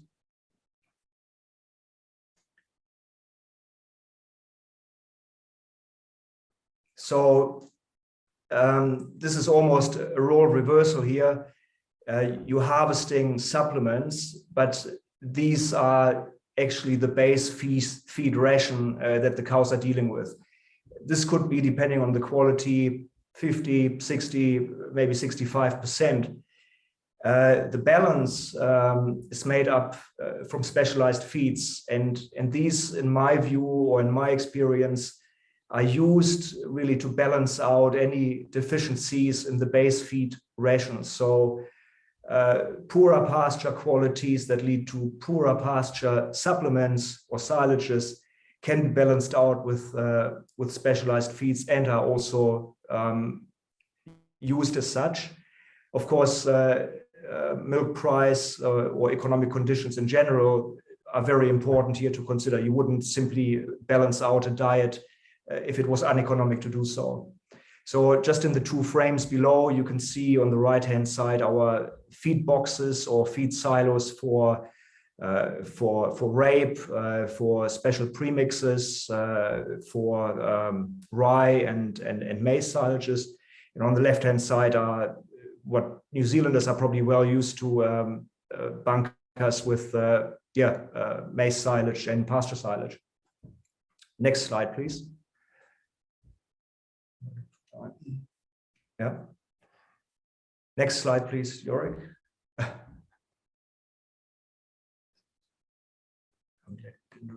I believe it's already up. It's just a little bit of delay. Yeah, no, I can see it now. Thank you. So now I want to look at work that's actually performed on the farms. So again, I start with a pasture-based seasonal system. What you're looking at is representing what I believe to be the main work streams in any farming systems. On the left-hand side is a calf that represents calf rearing, followed by the bull. This is the typical AI, the mating season. Typically, then you move into supplement making. And as the season progresses and comes to an end, you dry off cows, you move them off farm. They will receive a dry cow feed ration, so to speak. And then it all starts again the next season with cows calving. Now, what's to note here is that I believe the way I look at it is these are discrete streams of work. They're organized sequentially. Yes, there might be some overlap there. But in my experience, you try to organize each of these streams as efficiently as you can, because you're dealing with large numbers over a short period of time. You can't really waste time or waste resources. So everything is cost driven, and that means you're going to be as efficient as you can in performing these tasks. Next slide, please. So here, of course, the intensive system, this is not Milchhof Rodenwalde, this is a generic intensive farm in the US that I've stolen.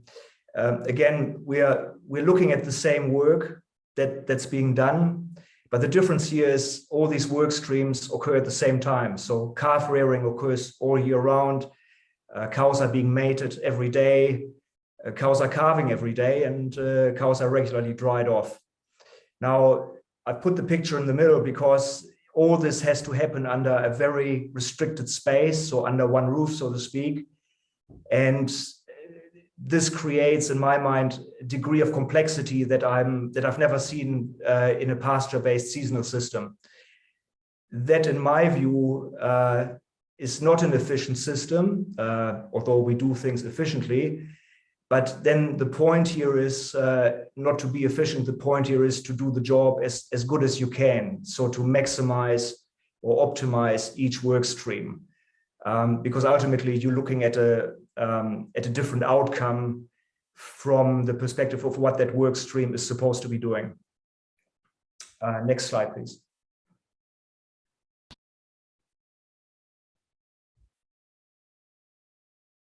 Maybe while I'm waiting, what you can see in the video frame, you can see it here again as well. This is Milchhof Rodenwalde now. So in this intensive system, you have everything under one roof. You have here transition heifers, you've got transition cows, you've got calving cows, you've got freshly calved cows, you have sick cows, you have cows that have other diseases, and it's all happening under one roof. Now, the advantages here, and I'm now into my examples of what works well and what doesn't work well. What works particularly well here is, I think, you have total control over the animal at each point in its lactation cycle. Although I have to say the milking cycle is not here, but all the other ones you have. And I've got 3 minutes. Okay, I better be quick. So as you're optimizing each work stream, in this scenario here, you have ideal conditions to control the cows, to have constant supervision. And this is really the ultimate aim, that you want to maximize production, that you want to set up the cow for good milking lactation. Next slide, please.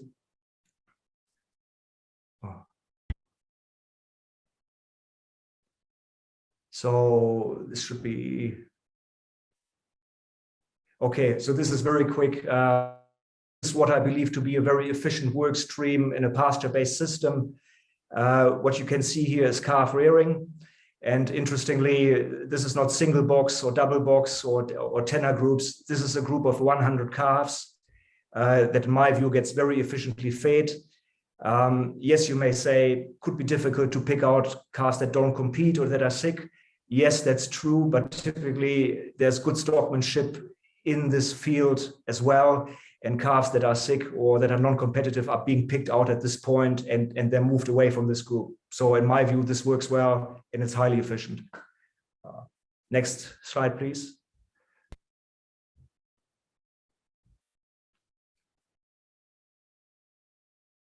I'm moving to disadvantages now.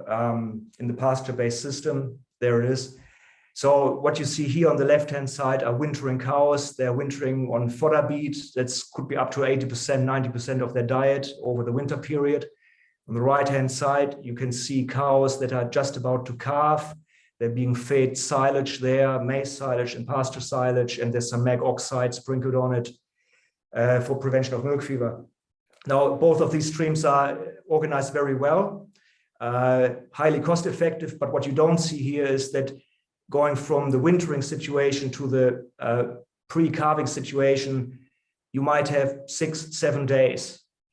In between, you have a truck ride, you have a change of environment, you have a change of diet, you have a change of groups, cows get mixed up and socialize with other animals. And what this represents to me after looking at an intensive system here in Rodenwalde is that this exerts an enormous amount of stress on cows. And this stress will then be evidenced in metabolic problems later on. So efficient, yes. Effective, big question mark. Next slide, please.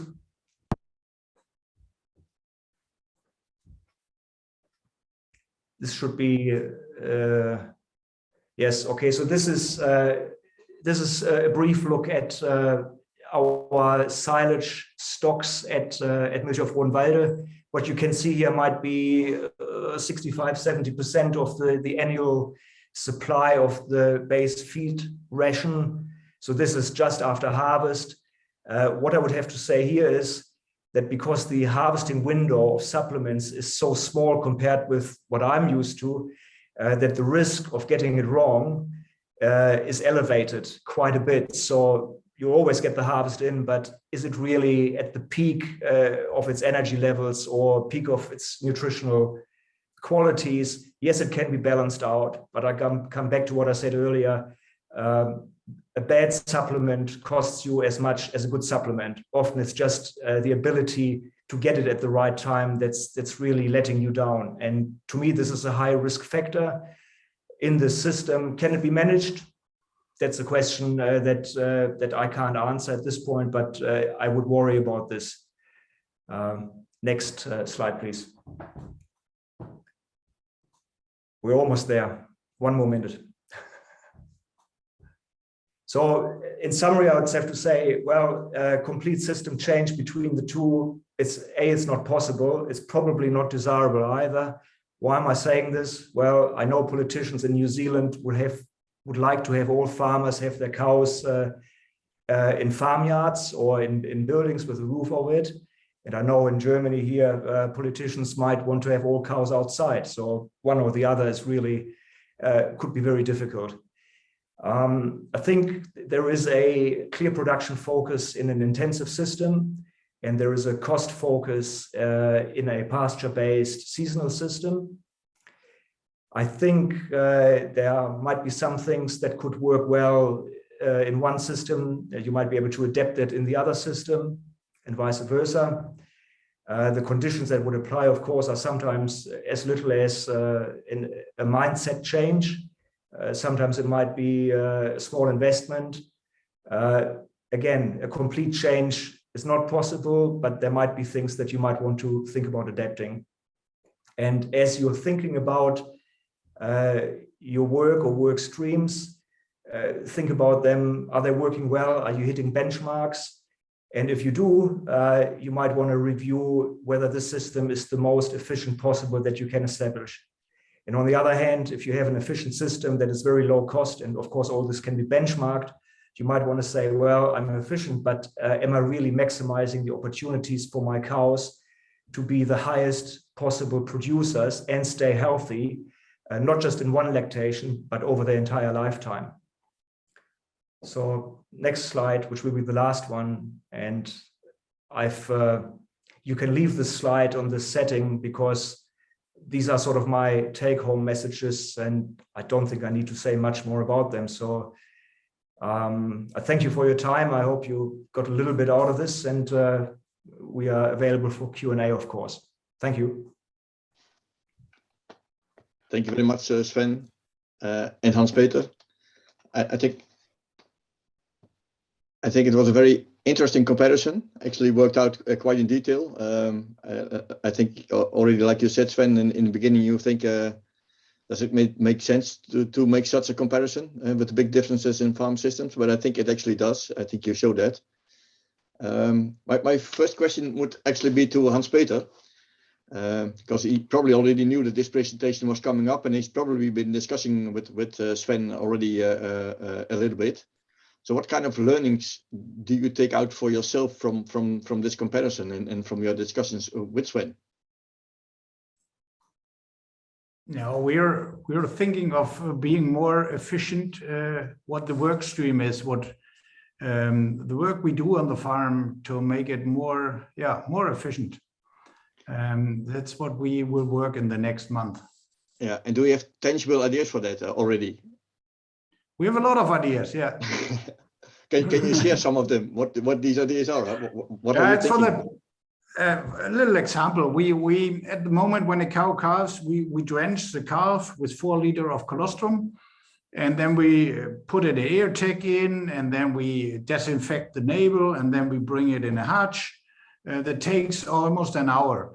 And now we want to put the fresh-born calves in a box and do it, I don't know, 4 times a day or 5 times a day. And when there are 4 calves, you do it in once. So you also need an hour, but you can do 4 calves, for example. Yeah. So sometimes we have 10 calves a day. So it makes sense to put it together. Yeah. That's a small example. Yeah, well, I think a very clear example. So if you have 1 or 2 more, that would be also helpful for us, I guess. Can I just just to add to what Hans-Peter says? When I look at a farming operation, you're always constrained for human resources, and you're especially constrained for competent human resources. So, and to me, the best person for the job should just do that job, should do the job that's important, that it's qualified and competent to do.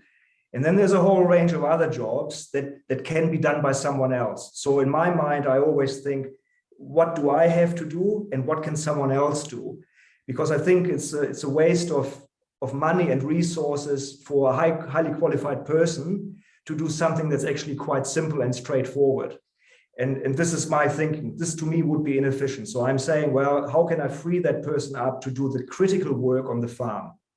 And then look at all the other jobs. How can I organize them in a way so that they can be done by someone else? And at the moment, and that's what I meant, we have this complexity in the system where everything happens at the same time. So one herd manager has to be everywhere all the time. And that just is, I think it's very hard on people on one hand. And if you can strip out non-necessary tasks out of that, you make life a lot more relaxed, and I think you become even better.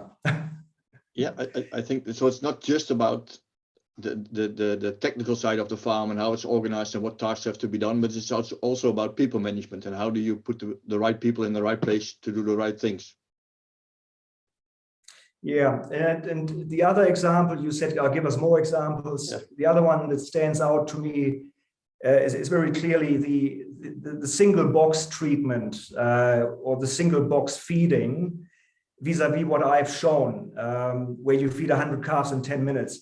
Now, I'm not saying that this should be adopted here. I'm just trying to make a point that on diametrically opposed ends of the spectrum.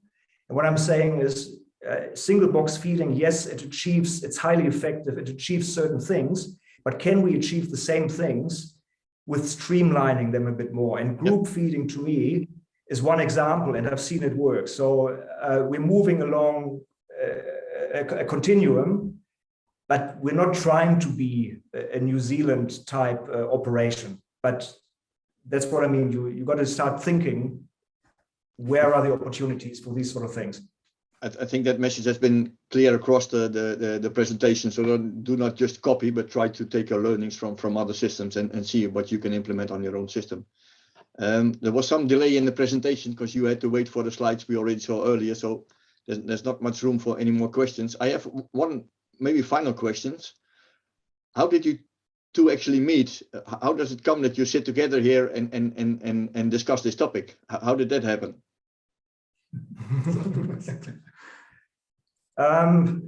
Well, I mean, I started here during COVID times. I was sitting in New Zealand, and I think we both just took a big gamble. And I said, look, I come, and if it doesn't work out, it doesn't work out. And Hans-Peter said, yeah, that's fine with him. So we gave it a crack. And yes, sometimes you got to risk something. Yeah.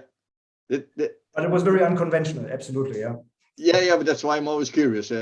But probably there is a little bit about this network, that there are some unconventional farmers in this network with unconventional connections. And that's why probably this is also an interesting network. There was one thing that also tricked me a bit, and there's one question from Andrew Brewer. I'm just going to ask that to Sven. If he said, well, some politicians would like more house systems in New Zealand. And I've been to New Zealand 2 years ago, and I saw there was some pressure, and there are also some farmers already building barns. How do you see this develop in New Zealand? Do you think there will be more house systems, or where will this go? Are we talking about calves, or are we talking about cows? About cows. Yeah. I think there are two factors. One is a lot of pressure from regulations. Nitrate leaching is at the top of the agenda. Soil compaction, which then increases nitrate leaching. Farmers respond to that, I think, in areas where you might have difficult soil conditions when you really have a lot of rainfall. That makes sense to me. Having said that, there's farms that have areas on the farm that are very dry, sandy. They'll get away with it. So the government regulations certainly allow for that. I think in the overseer model, which is a modeling tool that's also a regulatory tool, models all this. The second aspect, of course, is that of animal welfare. And I mean, farmers make their own decisions, and it's sometimes, you know, they make decisions on how they feel about it. But I've worked in an area where you might have 10 days in the year out of 365 days where you really have difficult conditions. But you usually have shelter, you have geographic parts of your farm that you can shelter the animals appropriately.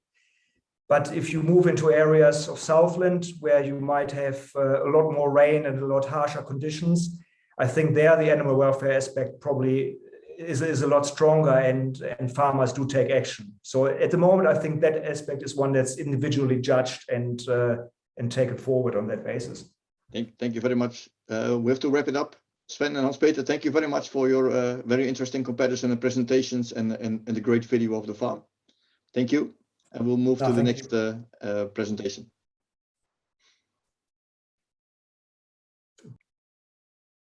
So I think the next presentation is from GILLIAN. She was already introduced by Yvonne. So GILLIAN, the floor is yours. Okay. Yvonne, are you going to play a video first, or? Yeah, sorry for that. Yeah, the video first, yeah.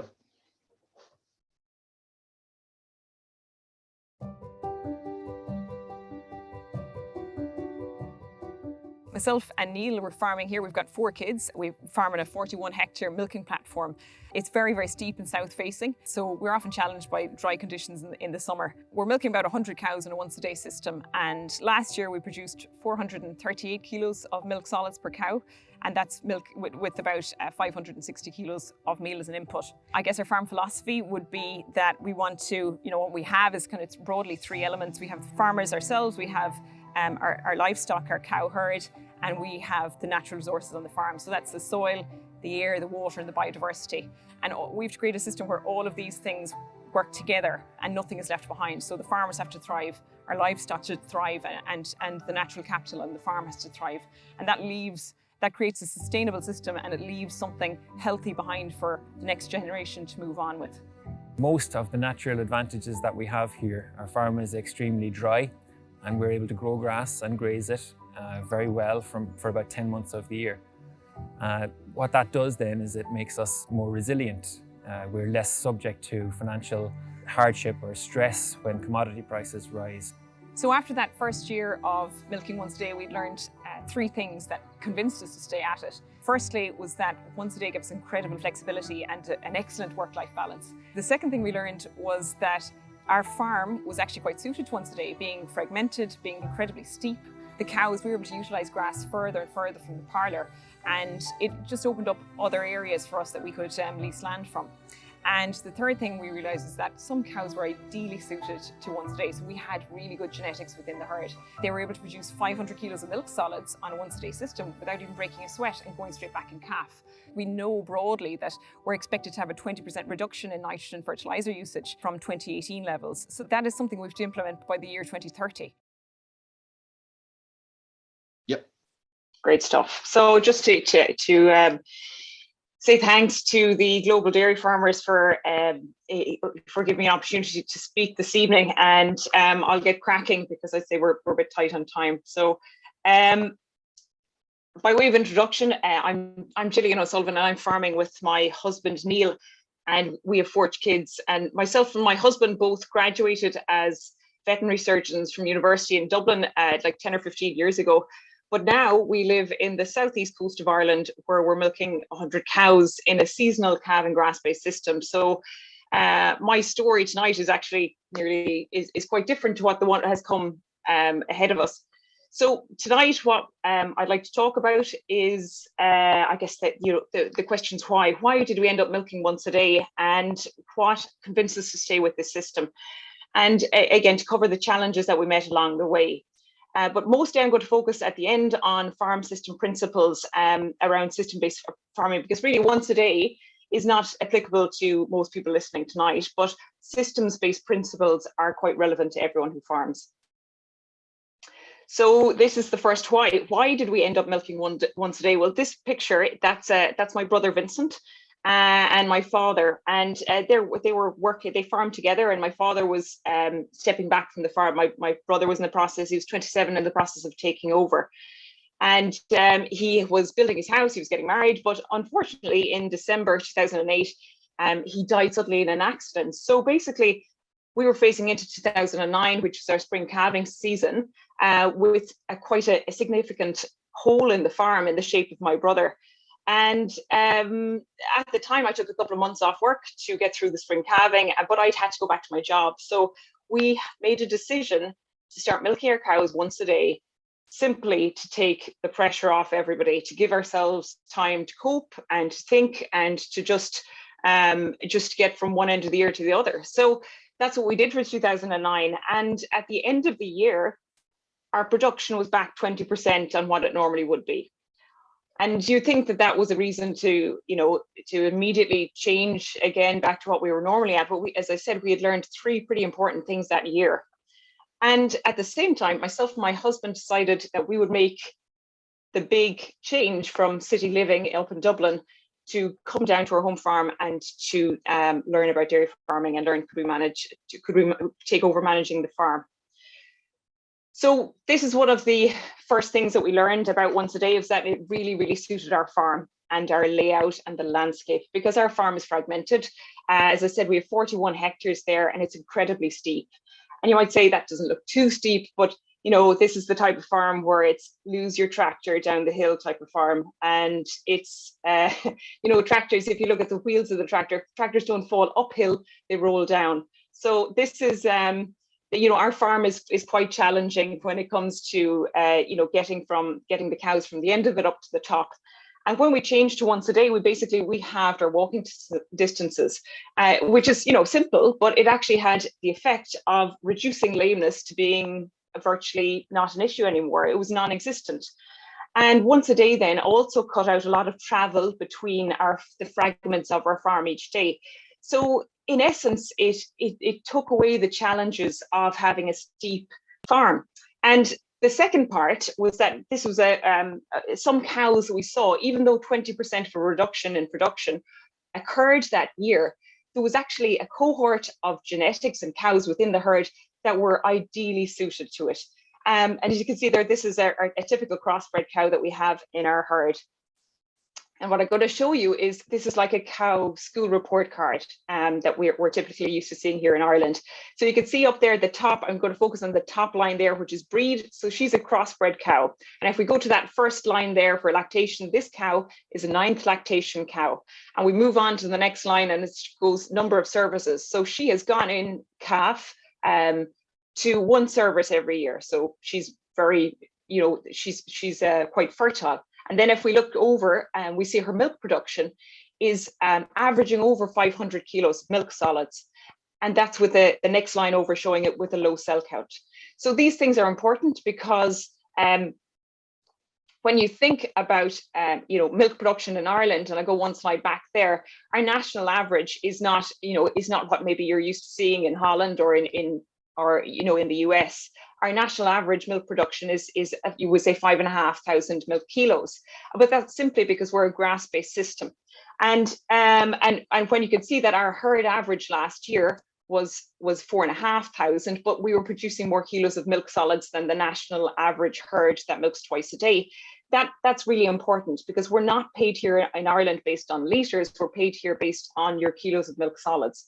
So we were actually ended up by milking once a day, we're getting a higher milk price for our output of litres. And so when we saw that some of the cows in this system that we had on our farm were absolutely ideally suited, we actually just drew a line in the sand where if a cow wasn't good enough, we didn't breed a replacement from her. And quickly the quality of our replacements improved year on year. And not only were some cows ideally suited, but fertility in the herd took a general jump. We had better submission rates, we had better conception rates, and we had a tighter calving pattern. We were getting more days in milk for the same work because a higher percentage of cows were calving earlier in the system. And conception rates to first service, let's say just for example, we're talking about 67% conception rate to first service and higher. And our empty rates were reduced as well. So our empty rates at the end of the season were averaging, let's say 6 or 7%. So basically, when you look at any research done on reasons for cows to be culled from any herd globally, the top three reasons, which we all know, are infertility, mastitis, and lameness. And when you applied once a day to our system, you could see that it had a huge impact on 2 of these issues. So lameness was no longer an issue, and fertility parameters were massively improved. So we were managing to improve cow health and to keep good cows in our system for longer. We were getting greater longevity from good cows.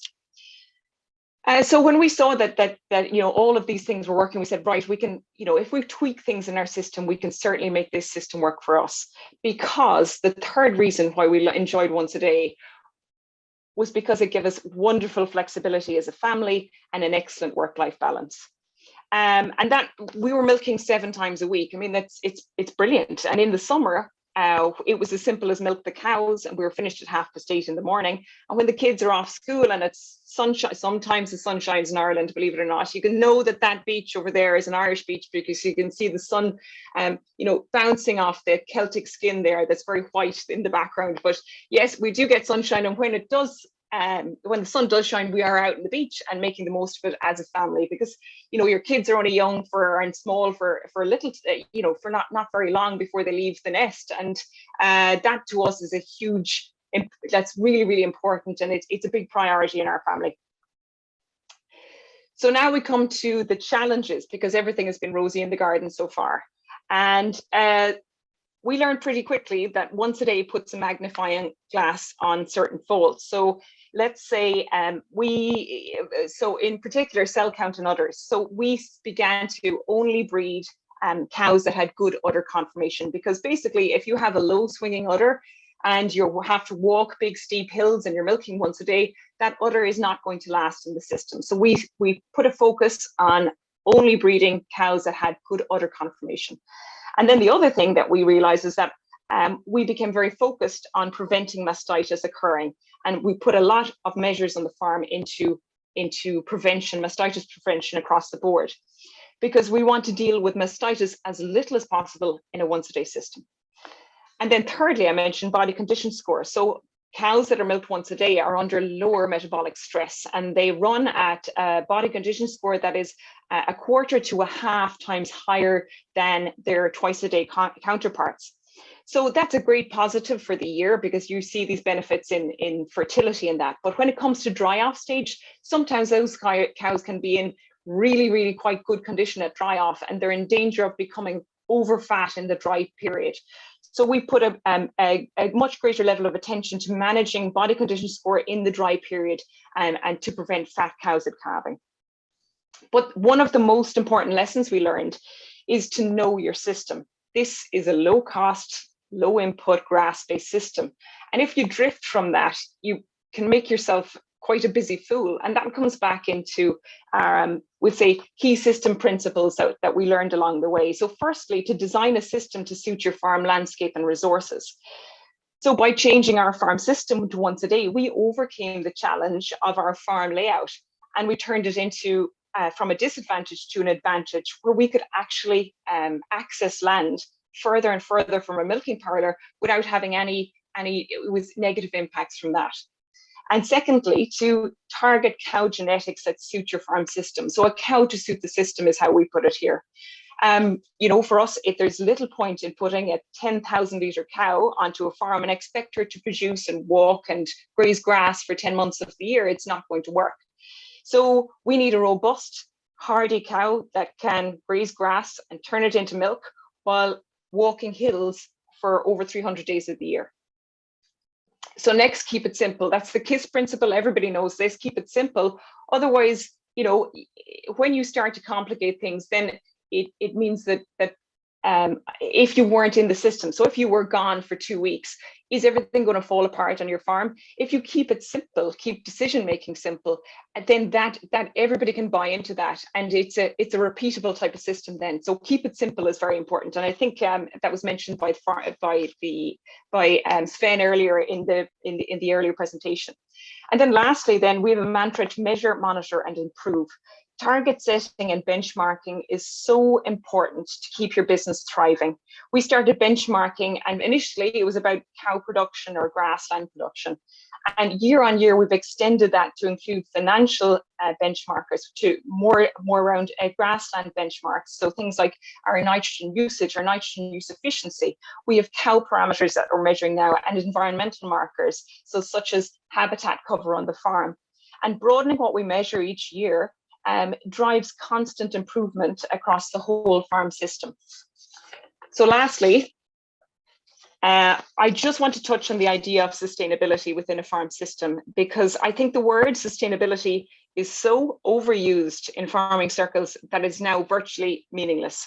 And I prefer to look at sustainability in terms of health, because health is at the heart of sustainability. I mean, what is a healthy farmer?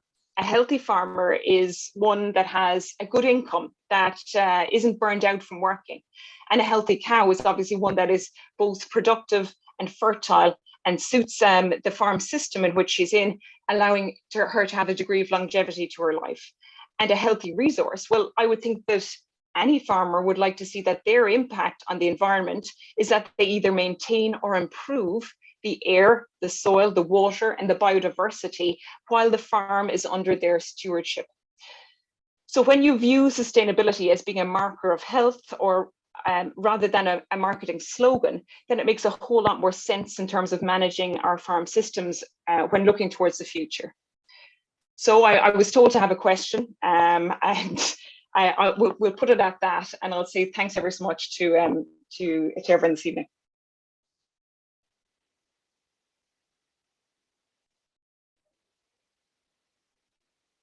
I'm sorry, I was still on mute. Thank you very much, Gillian, for a very clear presentation and I think with a clear message to almost all of us. it started out with a very sad story, but I think it's really impressive. Yeah, how you have developed your farm together with Neil, and how clear you can explain your strategy and what you're doing. I'm always very happy with farmers who can actually explain what they are doing and why they are doing it. And I think you've done a great job. So thank you very much for that. Very inspiring. Thank you, Alphonse. Yeah, and I also like the reframing of sustainability. My main topic in my research is actually sustainability, but I fully agree that there are so many definitions and the word is used so often. So sustainability as a marker of health, that was new to me and inspiring. So I might borrow this from you. So thanks for that. There was already one compliment also in the chat from Helene Lansing, and she gave you a big compliment for also putting your family life and work pleasure at such a high level at your farm, so that you really weigh this in the decisions that you make. How do you look currently at the size of the farm? Because there's always a main point of discussion, at least between farmers usually. Do you think that this is kind of an optimum size of the farm, or how do you look further at the future? Do you think it has to grow, or can you still optimize? What are your ideas about that? So in terms of farm size, I guess that is determined by your land base, and increasingly so here in terms of regulation around Ireland and regulation around what how much we can stock our farms. Land in this part of the country is becoming very expensive, and I know that has happened in Holland previously. So our land base is actually quite. You saw there's a lot of trees there. There's a lot of, we actually can't expand our land base, but what we can do is probably focus a bit more on genetics and maybe get a little bit more out of the cows in terms of production. But I don't think that we will be able to expand, especially with regulations that are coming and have been announced in the last month or two here in Ireland with regard to cow numbers in the country here. So yeah, we're looking at maybe, again, maybe making our system a little bit more resilient in terms of, let's say, farm inputs, because again, there's pressures on and global pressures on around input costs. So yeah, a big focus that we have at the moment would be to reduce our nitrogen dependency here, and we're trialing. You saw it in the video there was we've swords with clover in it, but we've also trialed swords with multi-species grass mixes that have a degree of drought resilience, and that need very, very little nitrogen. So that's a big focus on our farm at the moment. Yeah. And you also said you work a lot with benchmarking, and maybe it's interesting to know, where do you get your benchmarking data from, and do you discuss it with colleague farms? And there was one more specific question in the chat, and that's about the efficiency of milk solids produced per hour of working on the farm. I'm not sure if you have that KPI. How do you score in that regard? And the broader question is, how do you compare? Where do you get your benchmark from? Okay, so to start with comparison, the first year when we started out, as I said, we came from, myself and my husband would have come from city living, from living in a flat in Dublin to learning how to manage a dairy farm. So in that first year, I think we were totally overcome with that very, very steep learning curve and reality check, I would say. From there, we joined a local discussion group of dairy farmers. So that's maybe a group of about 20 dairy farmers. Now, obviously, the vast majority of those farmers are milking twice a day, but we just began to benchmark ourselves against the twice a day herds, because we're all doing the same thing, but when it comes to cost comparisons and broadly, we're running the same system. And over the years, we actually we're holding up very, very well against twice a day farms, and there's definitely a degree of resilience in our farm that is that you might not find in other farms. Okay, thank you very and much. about the kilos of milk solids per hour worked, do you know what? I might get on the calculator later on and work it out. Yeah, it would be great to know. But one thing we have measured is that I think our hours worked average about 35 hours worked a week. Okay, that's interesting. I tend to ask more questions, but we're really running out of time. I'm very sorry for that. And like I said earlier this evening, if we we'll collect all the questions in the chat, and we'll be in contact with you, and we will share them to our newsletter if you're fine with that. So, yep, no problem. Gillian, thank you very much for your inspiring presentation, and you're welcome in the GDF network, that's for sure. So thank you very much. Thank you very much.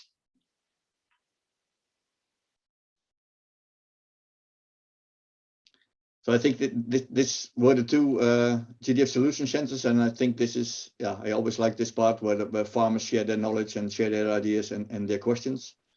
So I think I will give the floor to Ad to close this first block of the GDF Online Summit. Thanks, Alfons.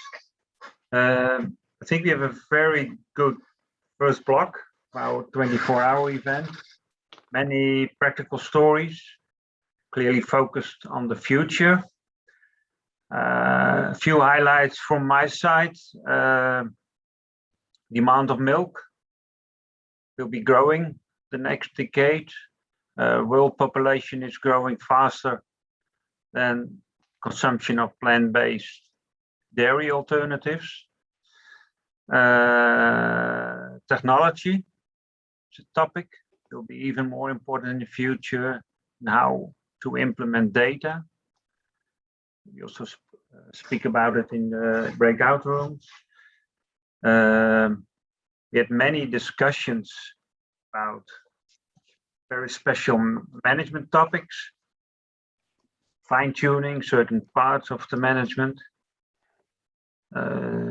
We talk about labor efficiency. Every farmer has his idea about what is going wrong, what can we do better on the farm, and that's interesting as well. Nothing new, but the expectation of milk production in New Zealand is that it not will be growing in the coming years. I think we spoke a little about the position of the consumer. I feel in general that this group was aware of the value and opinion of the consumer. It was a very international group. So not a huge group, but it was a very international group of participants. I'd like to thank everybody for attending. Questions are welcome, comments are welcome, feedback of this session is welcome, directly or through our website. And of course, you were invited to join one of our next blocks. So I think you can better go to bed now and put your alarm about 10 o'clock. Then we can start with the other session. I'm going to do my last round on the barn, and see you soon. Good night or good day. Bye-bye.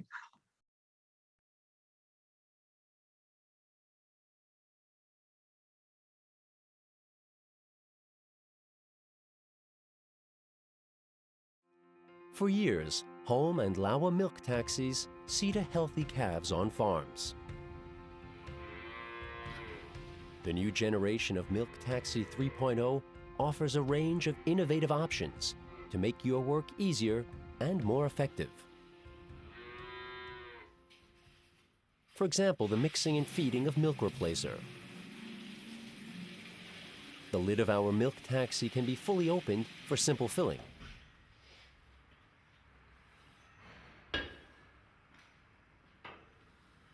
Our powerful bottom mixer produces calf milk quickly and efficiently.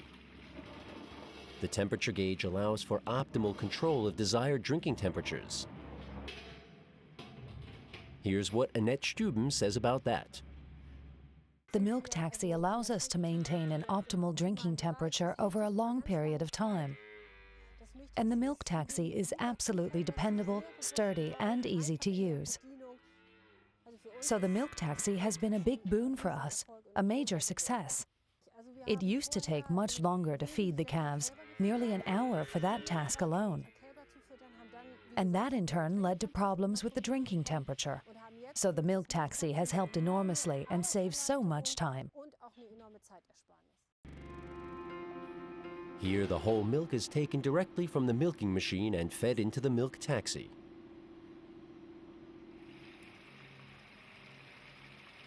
An easily readable volume scale makes precise measuring a cinch. A particularly gentle heating element warms the milk to the perfect temperature for the calf. With the electric drive support, transporting milk to the calves has never been easier, even on inclines. And new to the Milk Taxi 3.0, with the larger wheels, you can easily get over bumps. Plus, the 4 wheels make the Milk Taxi incredibly stable.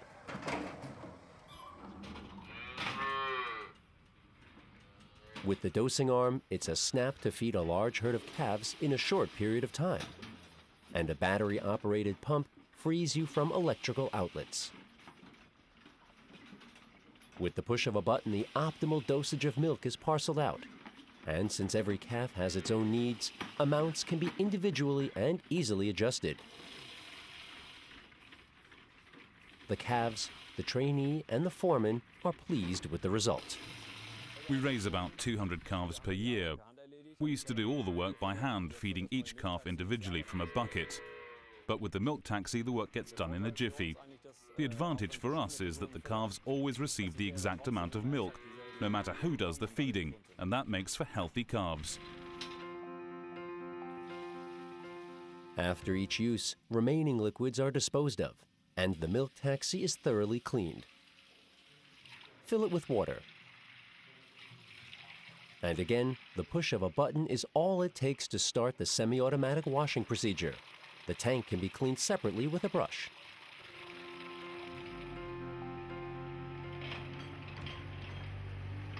Most big farms will prefer the 250-liter milk taxi.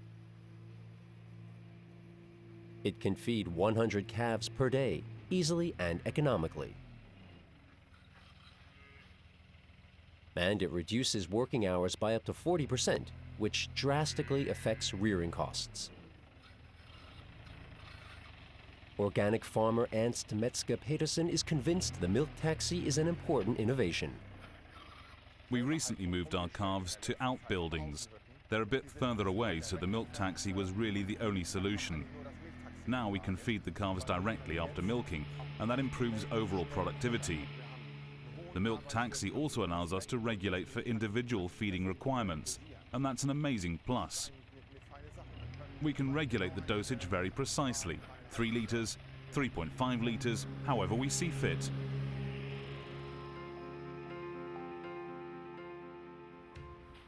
The milk taxi comes with a wide variety of options in addition to those we've already highlighted. For instance, this long hose overcomes problems posed by small feeding alleys. An ergonomic handle with remote control provides maximum flexibility. Yet another option: farmers can fill the colostrums in the appropriate container directly in the milking parlor. The water bath maintains an even temperature for an extended time period. The milk churn frame is another exceptionally practical milk taxi option for transporting bee stings or water to the calves. Additional options are the energy-saving warm water heater and a milking parlor for cows, as well as the bright LED headlight, which will show you the path to your calves in the dark in your new Milk Taxi 3.0. Pasteurization of whole milk is becoming an important procedure at many dairy farms. The milk is gently warmed to 64 degrees Celsius and is pasteurized for 30 minutes. Or you can opt for gentle pasteurization at 60 degrees for 60 minutes. Finally, water is used to cool the milk to the desired drinking temperature. The heating procedure kills pathogen bacteria, protecting the calf's health. If we do detect problems with some type of bacteria, we can always pasteurize. The milk taxi gives us that option. Holm&Laue milk taxis. Refined technology, sturdy, and easy to use. It actually makes feeding fun.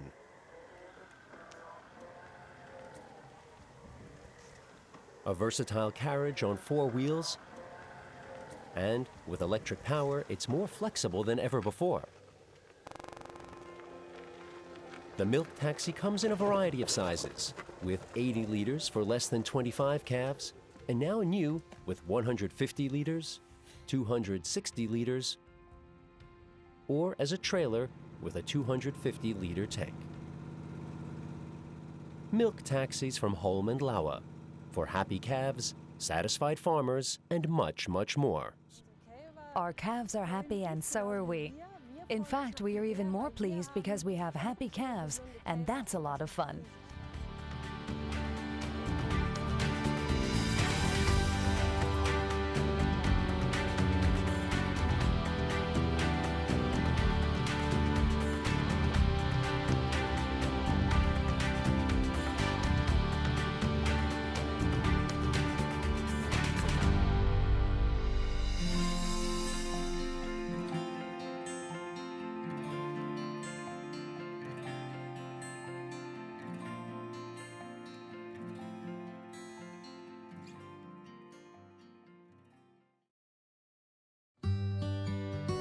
My name is Carl Vijverberg and I run a dairy farm with 200 cows in Middenmeer, the Netherlands.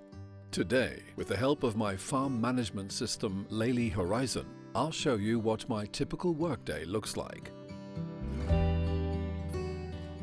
First thing in the morning, I always check the app as it gives me an overview of tasks which need my attention. It tells me exactly what to focus on. Thanks to my personalized dashboard, I have an overview of all the key data, like the production numbers, KPIs, the health status, and the list of cows in heat. I make sure the freshly calved cows are being milked immediately, so I have milk for the calves. I also check if there are cows that are about to calve. Thanks to the Fetch Cow task, I know which cows to fetch during my work routine, and the Health task tells me which cows need extra attention. When needed, I'll guide them to the separation area. Thanks to the notifications in Horizon, I receive regular insights into what actions I have to perform with each specific cow. This will eventually lead to improved profits.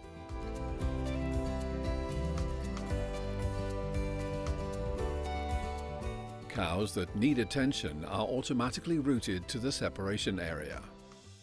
As there are built-in treatment plans per disease, I only need to review the given advice and act on it. An effective and preventive treatment ensures healthy cows. It's clear and it's working fast. I try to minimize cows' stress levels by combining treatments and performing it in the separation area. Thanks to this management system, you can make timely decisions and prevent problems. My herds manager has his own dashboard set up in Horizon, which is tailored to his work routine and tasks. The herdsman can perform an insemination task quickly and professionally thanks to the clear overview and connected data from my partners and suppliers. This reduces the probability of mistakes. We always respond immediately to an alarm to resolve the issue as quickly as possible for continuity. Because the cows are already separated thanks to the advanced filters in Horizon, the vet can quickly scan or treat the animals. This works well for both humans and animals, as it allows us to work efficiently and minimizes the stress levels of the cows. My aim is to have a purposeful meeting with my advisors by focusing on what needs the most attention. For that, I check a couple of the reports and refer to the feed advisor. I've given the feed advisor access to some of the data, so he knows what I'm talking about and he can review all the details. After the analysis, we immediately adjust the ration in Horizon. At the end of the workday, I check the KPIs one more time and review whether all the tasks are done. This ensures the last round in the stable is quickly done. It gives me total peace of mind, as I know I'm in control. Lely Horizon is user-friendly, and I have control over my farm at any location and any time of the day. This gives me more time to do other things. It gives me headspace to work efficiently and preventively. Lely Horizon. Future farming at your fingertips.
So the overall soaking system in the barn, we installed it ourselves first of all. We found it fairly simple. It's kind of a plug and chug. As long as you can measure it out, you could probably install it yourselves. And try to get it as close to the cow's back as we could. With the wind power that's going through the barn, we can make sure that we get water on the top of the cows when need be. Then we put some control panels to control the cycle time. You know, it's kind of the philosophy, if you stand up out of the water on a 90-degree day, you feel cool. If you stand in a 10-mile-an-hour wind on a 90-degree day, it just makes me tired. It's almost wears you out standing in wind all day. So part of that's back to the cow comfort. So the soaking lines in Mike's barn are Artex soaking lines. They're designed with 1 gallon per minute tips spaced 5 feet apart. The system is a galvanized pipe system with brass nozzles, so we can get it down very close to the cow level without concerns of the cows damaging it. But also allowing optimal convection effect on the cows truly with cross ventilation, being able to get the water on the cow themselves. We found that very useful. What you don't want is a fine mist that's basically going to coat the hair and insulate the cow and can actually cause her to raise body temperature. We want large droplets, which this system provides, which gets down through the hair, gets down to her skin, and then that nice cooling breeze comes across, creates the evaporative cooling we're looking for, and releases heat out of her body. So during the installation, really it was mounting the actual couplers on the main frame, as you can see behind us, and then sliding the pipe through. After that, actual method of connecting is the quick coupler.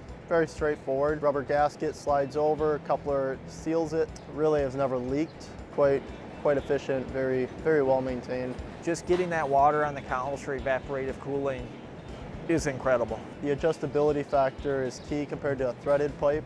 You're able to adjust individual sections, whether it's laterally or vertically, to get optimal discharge of the water out of the cow. It'd be quite a nightmare with a threaded pipe, having to adjust the entire length of the pen. Compared to this, at each coupler you can adjust it to the right angle and then put the coupler back on, just making it once again more efficient. Everything's about efficiency. We kind of watch the effectiveness of cow cooling by watching milk weights, watching cows, how they act, whether they're spread out in the barn. And in this barn, to be honest, I've never seen any bunching of cattle anywhere. So I think our cow cooling seems to be pretty effective. We monitor temperatures on cows once in a while on the hottest days just to see how cool they're staying. And they're staying spot on right now. Yes, I would not change anything right now after going through a summer and a half. I would not change anything with our cooling system.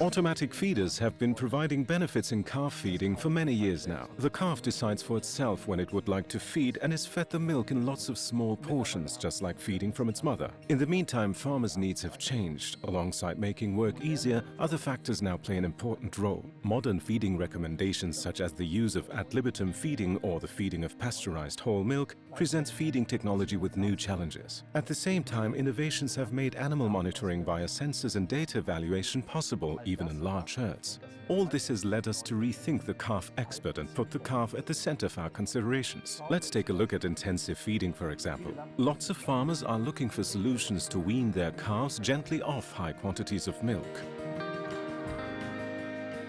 Thanks to the animal weight scales, the calf expert can take the individual growth of the calves into consideration for optimum weaning. The flexibility of the feeding curves is the strength of the calf expert. Up to 8 feeding curves make it possible for each curve to be fine-tuned to the calf's needs.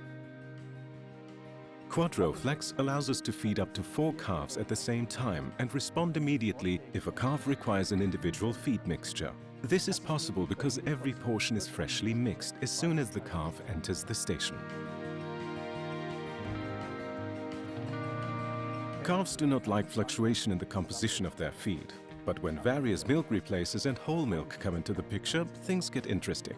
The transition must be gradual so that the calf's digestive system can get used to it. This makes sense, for example, when 2 milk replacers are fed, whereby one is optimized for the young calves and the other for the weaning period. This also affects the use of whole milk. Many farms feed pasteurized whole milk because the use of milk that is not marketable is cheaper. Quite often, however, there's not sufficient whole milk available to feed all the calves. The calf expert uses the milk diet data and whole milk available to calculate the optimum mixture of milk replacers and whole milk to ensure calves are always fed in the same way. My name is Christoph Hahn. My name is Christoph Hahn. I've been the herd manager at Matthias Zörn's farm for 5 years now. We currently milk 550 cows and rear the entire female offspring. Thanks to the installation of the calf expert, we are able to feed every calf in accordance with its age. Every calf gets an individual mixture and is also weaned individually. Up to now, we have been able to observe improvements in the animals' group behavior. The animals are much calmer. We can walk around the animals much more without them jumping up immediately. A technical aid such as the calf expert is only good when the user can use it safely. The illuminated smart keys make operation very intuitive. Calf information and feeding curves can be adapted in no time. It was important to us that the calves can be fed individually and hygienically too. It was also important to us that animals are not weaned according to age only, but depending on their weight as well. With the Calf Expert app, we are able to retrieve the calf's health data at any time and from anywhere. The Calf Expert provides a huge amount of data every day. We attached great importance to the fact that this information is easily accessible and can be accessed directly at the feeder, in the app or at the PC. Our expectations on the feeding technology have been completely fulfilled. Our calves have gone through the conversion very well so far. We can recognize our success on the basis of our calves' high daily gains. We also hope that this will lead to high initial capacities for the cows that are then milked. We have achieved all this together with our customers, an automatic feeder that meets the very latest requirements. The Calf Expert promotes the healthy development of the calves and improves profitability on the farm, resulting in satisfied calves and people.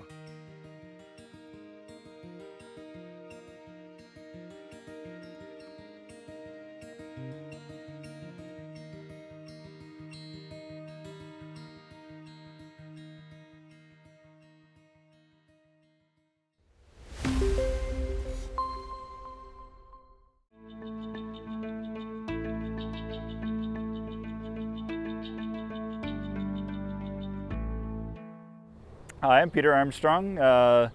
This is Armstrong Manor Farm. We're located in Caledon, Ontario.